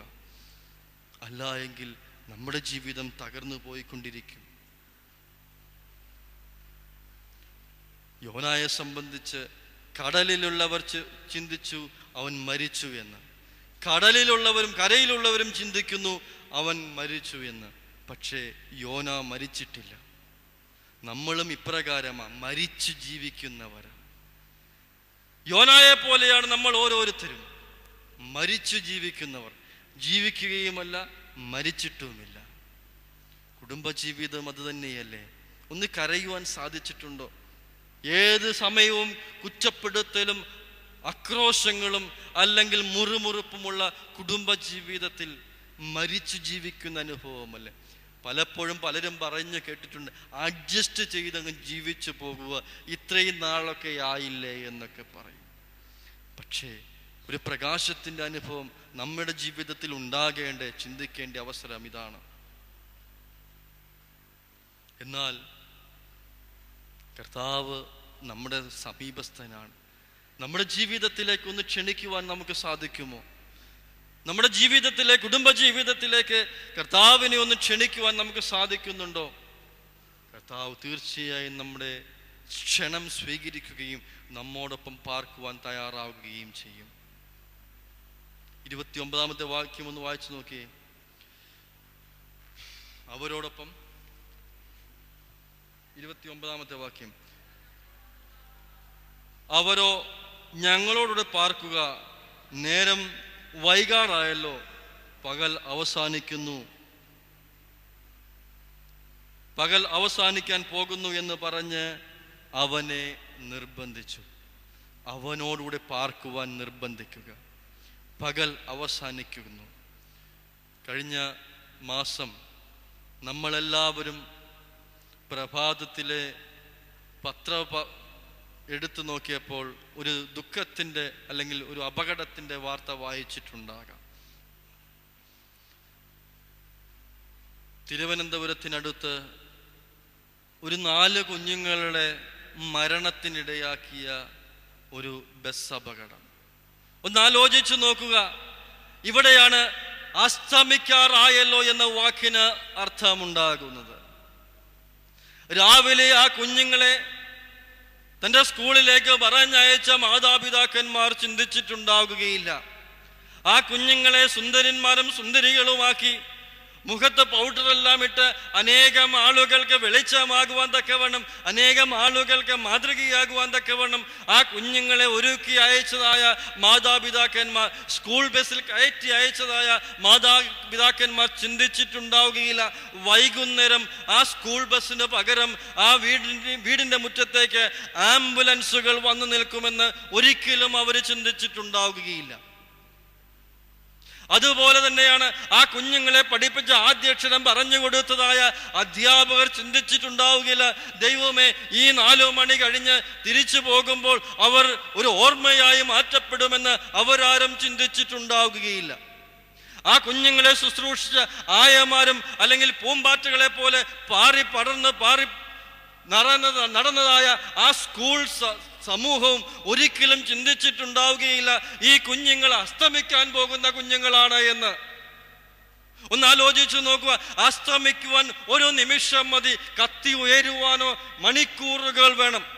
നമ്മുടെ ജീവിതവും അപ്രകാരമാണ് എന്ന് ചിന്തിച്ചു നോക്കുക. ഒരു നിമിഷം മതി, ഒരു സെക്കൻഡിലെ 100-1 അംശം, 100-1 നിമിഷം മതി, ഒരു സെക്കൻഡ് സമയത്ത് 100-1 അംശം മതി ഒരു മനുഷ്യന്റെ ജീവിതം നഷ്ടപ്പെട്ടു പോകുവാൻ, അസ്തമിച്ചു പോകുവാൻ തക്കവണ്ണം. ഇവിടെ പറയുകയാണ്, സമയം അസ്തമിക്കുവാറായല്ലോ, സൂര്യൻ അസ്തമിക്കാറായല്ലോ, നീ എൻ്റെ കുടുംബത്തിലേക്ക് വരിക എന്ന്. നമുക്ക് ആ തീരുമാനം എടുക്കുവാൻ സാധിക്കുമോ? ദൈവമേ, ഈ തിരിച്ചു പോകുമ്പോൾ എൻ്റെ കുടുംബത്തിലേക്ക് നീ എന്നെ കൂടെ വരണമേ എന്ന് പ്രാർത്ഥിക്കുന്ന ഒരു അനുഭവം നമ്മുടെ ജീവിതത്തിൽ ഉണ്ടാകുമോ? അത് നമ്മുടെ ഹൃദയത്തിന് വെളിച്ചമുണ്ടാകണം, പ്രകാശമുള്ള അനുഭവം ഉണ്ടാകണം. ആ കുഞ്ഞുങ്ങളെ പോലെ ഒന്ന് ആലോചിച്ചു നോക്കുക. നമ്മളെല്ലാം വായിച്ച വാർത്തകളായിരിക്കാം, പക്ഷേ അപ്പുറമായി 3 ദിവസം കഴിഞ്ഞപ്പോൾ ആ കുഞ്ഞുങ്ങളെ കുറിച്ചോ ആ കുഞ്ഞുങ്ങളുടെ മാതാപിതാക്കന്മാരെ കുറിച്ചോ ആരെങ്കിലും ഒന്ന് ചിന്തിച്ചിട്ടുണ്ടോ? ഇത് തന്നെയാണ് നമ്മുടെ ഓരോരുത്തരുടെയും ജീവിതത്തിൽ ഉണ്ടാകുന്നത്. മരിച്ചു കഴിഞ്ഞാൽ അസ്തമിക്കുന്ന അനുഭവം, ഈ ലോകത്ത് യാതൊന്നും ശേഷിപ്പിക്കുവാൻ സാധിക്കാതെ തിരിച്ചു പോകുന്ന അനുഭവമാണെങ്കിൽ, തിരിച്ചു പോകുന്ന അനുഭവം നമ്മുടെ ജീവിതത്തിൽ ഉണ്ടാകുന്നുവെങ്കിൽ മനസ്സിലാക്കണം, ദൈവത്തിന്റെ സാന്നിധ്യം നമ്മൾ നഷ്ടപ്പെട്ടു പോയിരിക്കുന്നു എന്ന്. അവിടെയാണ് ദൈവം തമ്പുരാൻ നമ്മെ വിളിക്കുന്നത്. എൻ്റെ കർത്താവിൻ്റെ ദാസിയും ദാസനുമാകുവാൻ, ശുശ്രൂഷകനാകുവാൻ നിയോഗിക്കപ്പെട്ട നമ്മുടെ ജീവിതത്തിൽ അസ്തമയത്തിൻ്റെ അനുഭവമല്ല, പിന്നെയോ ഉദയത്തിൻ്റെ അനുഭവം ഉണ്ടായിരിക്കണം. കർത്താവ് നമുക്ക് വേണ്ടി കാത്തിരിക്കുന്നവനാണ്. ഒരു പുരുഷായുസ് മുഴുവൻ 7 നാഴിക വരെ അവരോടൊപ്പം സഞ്ചരിച്ചു, അവരൊന്ന് ക്ഷണിക്കുവാൻ വേണ്ടി മാത്രം. കർത്താവ് അവിടെ മറ്റു കാര്യങ്ങളൊന്നും പറയുന്നില്ല. അവർ ചോദിക്കുകയാണ്, ഇത്രയും സമയമായല്ലോ, ക്ഷീണിച്ചു കാണുമല്ലോ, നീ ഞങ്ങളുടെ വാ. നമ്മളും ക്ഷണിക്കേണ്ടത് അവിടെയാണ്. സക്കായിയെ കുറിച്ച് പറയുന്നുണ്ട്, ഈ ഭവനം ഇന്ന് സക്കായിയുടെ ഭവനമായി അറിയപ്പെടുന്നു എന്നല്ല പറഞ്ഞത്, പകരമോ അബ്രാഹാമിന്റെ ഭവനം, ഈ ഭവനത്തിന് രക്ഷയുണ്ടായി എന്ന്. സക്കായിൽ കൂടി ആ ഭവനത്തിന് രക്ഷയുണ്ടായെങ്കിൽ ദൈവത്തെ സ്വീകരിക്കുവാൻ തക്കവണ്ണം ആർത്തിയോടുകൂടി ആ സക്കായി പറയുന്നുണ്ട്, എൻ്റെ ജീവിതത്തിൽ ഉണ്ടായിരുന്നതിന് പകുതി ഞാൻ ദരിദ്രർക്ക് കൊടുക്കുന്നു. ആരോടെങ്കിലും ഏതെങ്കിലും തരത്തിൽ ഞാൻ അപഹരിച്ചിട്ടുണ്ടെങ്കിൽ 1/4 വീതം തിരിച്ചു കൊടുക്കുന്നു എന്ന് പറഞ്ഞപ്പോൾ കർത്താവ് പറയുകയാണ്, ഇന്ന് ഈ കുടുംബത്തിന് രക്ഷയുണ്ടായി എന്ന്. ആ സക്കായിയുടെ മറ്റുള്ളവരുടെ പ്രാർത്ഥന മൂലമല്ല, സക്കായി എന്ന് പറയുന്ന ഒരാളുടെ പ്രാർത്ഥന മൂലമാണ്. ദൈവത്തെ സ്വീകരിക്കുവാൻ തക്കവണ്ണം നമ്മൾ ഒരുങ്ങിയിട്ടുണ്ട് എങ്കിൽ, നമ്മുടെ ഹൃദയം ഒരുങ്ങിയിട്ടുണ്ട് എങ്കിൽ, ദൈവം നമ്മുടെ കുടുംബത്തിൽ പാർക്കും. ഒരാൾ ചിന്തിച്ചാൽ മതി, ആത്മാർത്ഥതയോടെ ഒരാൾ ആഗ്രഹിച്ചാൽ അവൻ്റെ കുടുംബത്തിലേക്ക് ദൈവം തമ്പുരാൻ വരും. അത് ഉറപ്പായ കാര്യമാണ്. ഒന്ന് ആലോചിച്ച്, നമ്മൾ അനേകം പ്രാർത്ഥിച്ച് നമ്മൾ ദൈവത്തിൻ്റെ അടുക്കൽ നിന്ന് കാര്യങ്ങൾ സ്വീകരിച്ചവരാണ്. എത്രമാത്രം തീഷ്ണതയോടും നോമ്പോടും ഉപവാസത്തോടും കൂടി ദൈവത്തിൽ നമ്മൾ അനുഗ്രഹങ്ങൾ വാങ്ങിച്ചവരാണ്. ദൈവം തമ്പുരാൻ നമ്മുടെ സമീപസ്ഥനാണ്.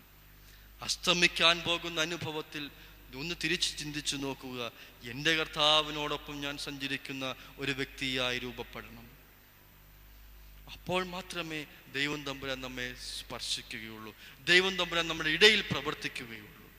കുടുംബത്തിൽ സമാധാനമുണ്ടാകും. വെളിപ്പാട് പുസ്തകം 18-ാം അധ്യായത്തിൻ്റെ 14-ാമത്തെ വാക്യം. വെളിപ്പാട് പുസ്തകം 18-ാം അധ്യായത്തിൻ്റെ 14-ാമത്തെ വാക്യം. നീ കൊതിച്ച കായികനിയും നിന്നെ വിട്ടുപോയി, സ്വാദും ശോഭയുമുള്ളതെല്ലാം നിനക്ക് ഇല്ലാതായി, നീ ഇനി അവയെ ഒരിക്കലും കാണുകയില്ല. നമ്മൾ അസ്തമിക്കുവാൻ പോകുകയാണ്. നമ്മൾ കൊതിച്ചത് പലതും നമ്മിൽ നഷ്ടമാകും. പക്ഷേ ദൈവത്തിൻ്റെ സാന്നിധ്യം നമ്മുടെ കൂടെ ഉണ്ടെങ്കിൽ, ദൈവത്തിൻ്റെ കൃപ നമ്മിലുണ്ടെങ്കിൽ നമ്മൾ ദൈവത്തെ കാണും. അതിന് നമ്മളാണ് ഒരുങ്ങേണ്ടത്. അസ്തമിക്കുന്ന സമയത്തിനപ്പുറമായി ഉദിക്കുന്ന ശോഭയോടുകൂടി കർത്താവിൻ്റെ സന്നിധി നിൽക്കുന്ന അനുഭവം ഒരു പുരുഷായുസ് മുഴുവനും നിനക്ക് തന്നിരിക്കുകയാണ്. നീയൊന്ന് അനുദപിക്കുവാൻ വേണ്ടി. ആദാമും ഹവ്വയുടെ അടുക്കലേക്ക് യഹോവയായ ദൈവം ചെല്ലുന്നത് സന്ധ്യയായപ്പോൾ എന്നാണ്. ഒന്ന് ആലോചിച്ച് നോക്കുക. പകൽ മങ്ങി സന്ധ്യയായപ്പോൾ കർത്താവ് അവരുടെ ഇടയിലേക്ക് ചെല്ലുകയാണ്. ഒന്ന് അനുദപിക്കുവാൻ വേണ്ടി. ആ സമയമത്രം ഒരു ദിവസം മനുഷ്യായുസുമായിട്ട് ഒന്ന് തുലനം ചെയ്ത് നോക്കുക, ഒന്ന് താരതമ്യപ്പെടുത്തി നോക്കുക. അവസാന നിമിഷം എന്ന് പറയുന്നത് വലിയ ശോഭയൊന്നും ഉണ്ടായിരിക്കുകയില്ല. ആ ശോഭയില്ലാത്ത നിമിഷത്തിലാണ് യഹോവയായ ദൈവം അവൻ്റെ അടുക്കലേക്ക് ചെല്ലുന്നത്. അവനോട് ചോദിക്കുകയാണ്, നീ പാപം ചെയ്തോ? നീ എവിടെയാണ്? ആ ഒരു നിമിഷമെങ്കിലും അനുദപിക്കുവാൻ അവൻ അവസരം കൊടുത്തതാണ്. അപ്പോഴും പറഞ്ഞത് തിരിച്ചാണ്, നീ എൻ്റെ കൂടെ പാർക്കാൻ വിട്ടവൾ എന്നെ ചതിച്ചു എന്ന്.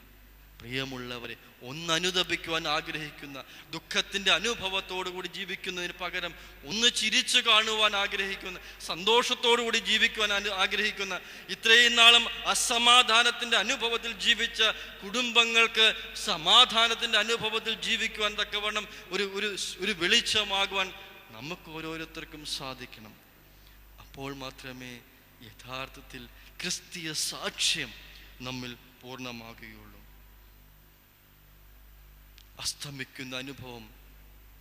ഇന്ന് തിരിച്ചു പോകുമ്പോൾ അടുത്ത പ്രഭാതം ഞാനോ നിങ്ങളോ കാണണമെന്ന് ഒരു നിർബന്ധവുമില്ല. ഇന്നത്തെ സന്ധ്യ കാണണമെന്ന് ഒരു നിർബന്ധവുമില്ല. ഈ ഒരു നിമിഷം മാത്രമേ എനിക്കും നിങ്ങൾക്കും അവകാശിക്കുവാൻ സാധിക്കുകയുള്ളൂ, അവകാശമായി തന്നിട്ടുള്ളൂ. കഴിഞ്ഞു പോയതോ വരുവാനുള്ളതോ എൻ്റെയോ നിങ്ങളുടേതോ അല്ല. ഈ ഒരു നിമിഷം മാത്രം ദൈവത്തിൻ്റെ മുമ്പിൽ മുട്ടുമടക്കിക്കൊണ്ട്, ദൈവത്തിൻ്റെ സന്നിധിയിൽ മടക്കിക്കൊണ്ട് പ്രാർത്ഥിക്കുവാൻ സാധിക്കണം. എന്നോടുകൂടെ ദൈവമേ, നീ എൻ്റെ ജീവിതത്തിലേക്കൊന്ന് കടന്നു വരിക.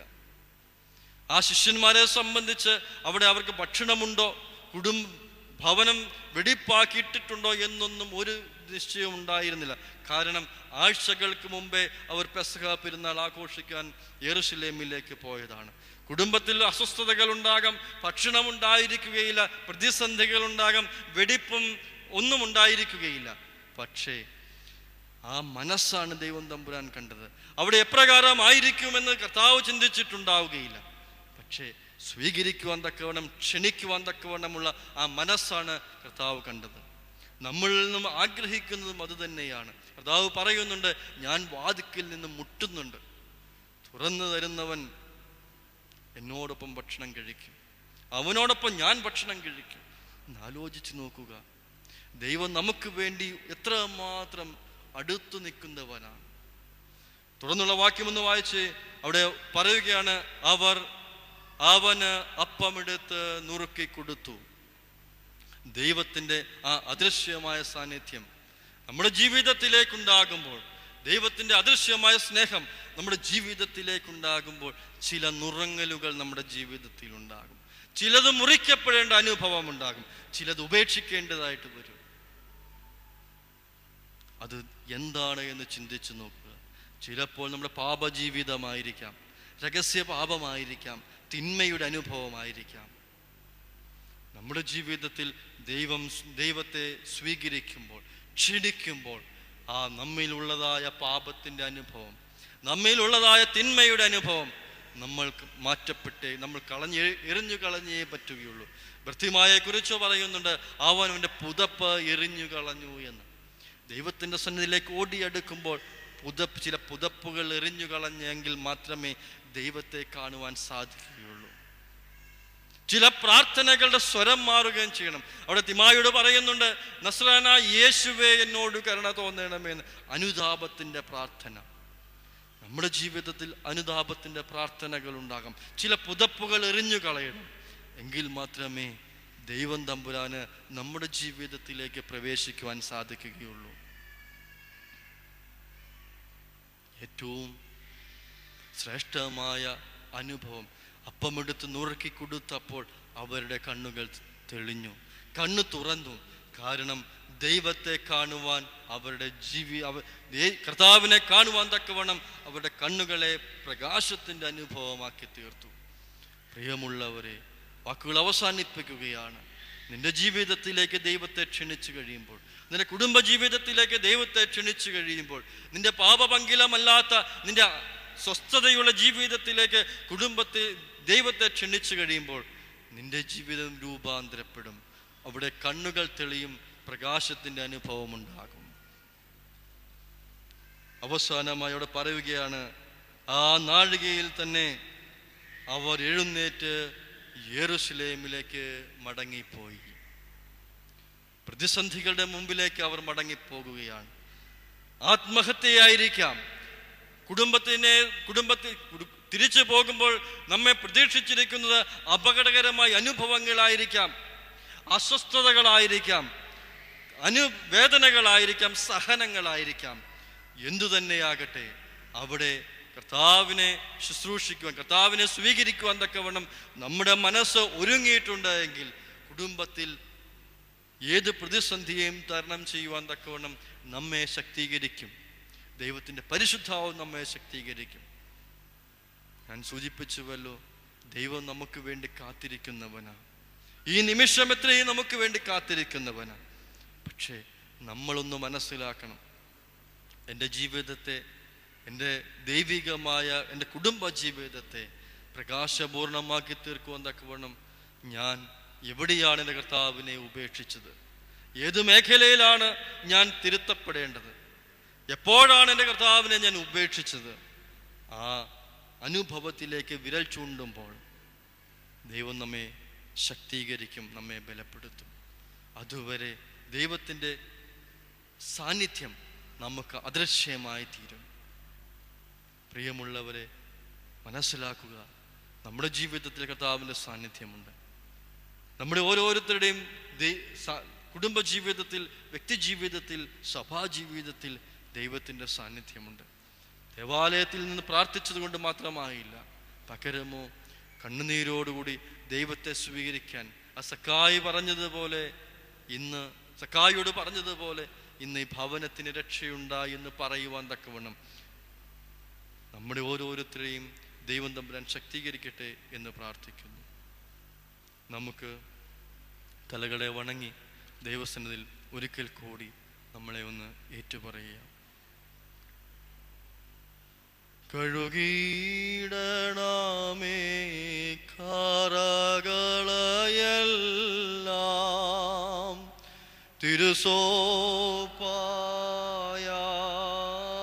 തിരുസോപ്പായാൽ ഓർത്തിടരുതേ കർത്താവേ, നീ ഞങ്ങളുടെ പിഴകൾ ശോകം നിറയും ലോകനിവാസം വിട്ടുപിരിഞ്ഞോ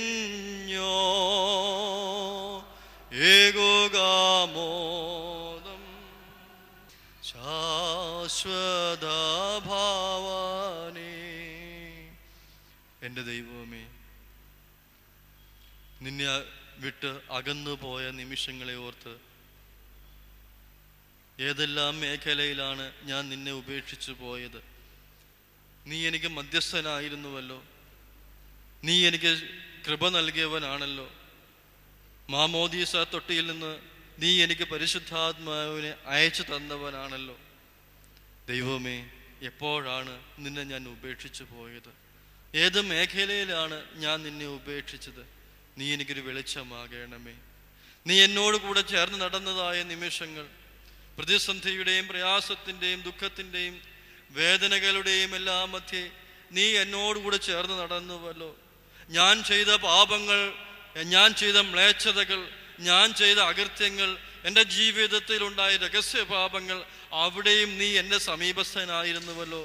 അതിനു മുമ്പ് പ്രതിസന്ധികളും പ്രയാസങ്ങളും ഉണ്ടായപ്പോൾ നീ എന്നെ ബലപ്പെടുത്തി എന്നോടൊപ്പം നടന്നുവെങ്കിൽ, നീ എൻ്റെ പാപജീവിതത്തിൽ എന്നോടുകൂടെ, എൻ്റെ ജീവിതത്തോടുകൂടെ നീ നിസാരനായി നടക്കുവാൻ നീ വിധിക്കപ്പെട്ടുവല്ലോ നാഥ. പ്രത്യേകമായി എൻ്റെ ജീവിതത്തെ നീ ഒന്ന് ഒരുക്കണമേ. നിസ്സഹായനായി നിൽക്കുവാൻ വേണ്ടിയല്ലല്ലോ നാഥ നീ എനിക്ക് വേണ്ടി മരിച്ചത്. പകരമോ പൂർണ്ണമായ അധികാരത്തോടുകൂടി, പൂർണ്ണമായ അനുഭവത്തോടുകൂടി എന്നെ സ്വീകരിക്കുവാനും രക്ഷയുടെ അനുഭവത്തിലേക്ക് വഴി നടത്തുവാനും വേണ്ടിയാണല്ലോ നാഥ നീ എനിക്ക് വേണ്ടി മരിച്ചത്. എൻ്റെ നാഥ, എൻ്റെ കണ്ണുകളെ നീ ഒന്ന് വെളിച്ചമാക്കണമേ, തെളിയിച്ചു തരണമേ. അപകടകരമായ, അകൃത്യപരമായ പാപത്തിൻ്റെ അനുഭവങ്ങളുള്ളതായ സമയത്തെല്ലാം നാഥ നീ എന്നെ ഒന്ന് ശുദ്ധീകരിക്കണമേ എന്ന് പ്രാർത്ഥിക്കുന്നു. നിന്റെ പരിശുദ്ധാത്മാവിനാൽ എന്നെ വഴി നടത്തണമേ എന്ന് പ്രാർത്ഥിക്കുന്നു. നാഥ, കുറവുകളെ സമർപ്പിക്കുന്നു. എൻ്റെ ബലഹീനതകൾക്ക് നീ ശക്തി പകരണമേ. ഞാൻ ചെയ്തു പോയ തെറ്റുകൾക്ക്, ഇന്നും വരെ ഞാൻ ഏറ്റുപറയാത്ത എൻ്റെ പാപങ്ങൾക്ക് നാഥ നീ എനിക്ക് കണക്കിടരുതേ, നീ എന്നെ തള്ളിക്കളയരുത് എന്ന് പ്രാർത്ഥിക്കുന്നു. എൻ്റെ കുടുംബത്തെ നീ ഒന്ന് നയിക്കണമേ. എൻ്റെ കുടുംബത്തെ നീ ഒന്ന് കൈപിടിച്ച് വളർത്തണമേ. എൻ്റെ കുടുംബത്തെ നീ എൻ്റെ സന്നിധിയിലേക്ക് അടുപ്പിക്കണമേ എന്ന് പ്രാർത്ഥിക്കുന്നു. നാഥ, കാത്തുകൊള്ളണമേ, വഴി നടത്തണമേ. ആയുധ പരിശുദ്ധന്മാരുടെയും ശുദ്ധിമതികളുടെയും പ്രാർത്ഥനയാൽ തന്നെ ആമീൻ. ഒരു വാക്ക് നന്ദി പറയുകയാണ്.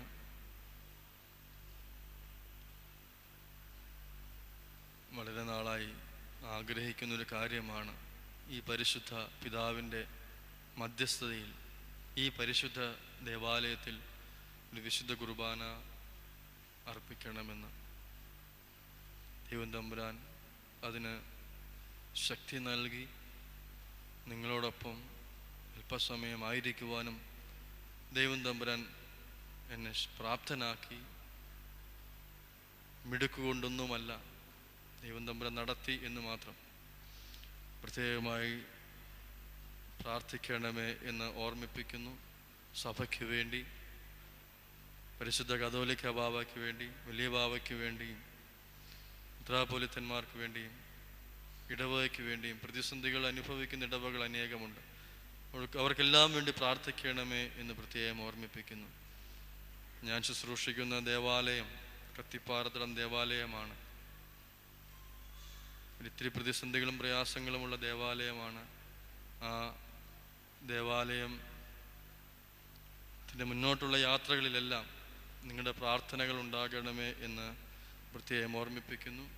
ദൈവം തമ്പുരാൻ നമ്മളെല്ലാവരെയും ഒരുപോലെ അനുഗ്രഹിക്കട്ടെ.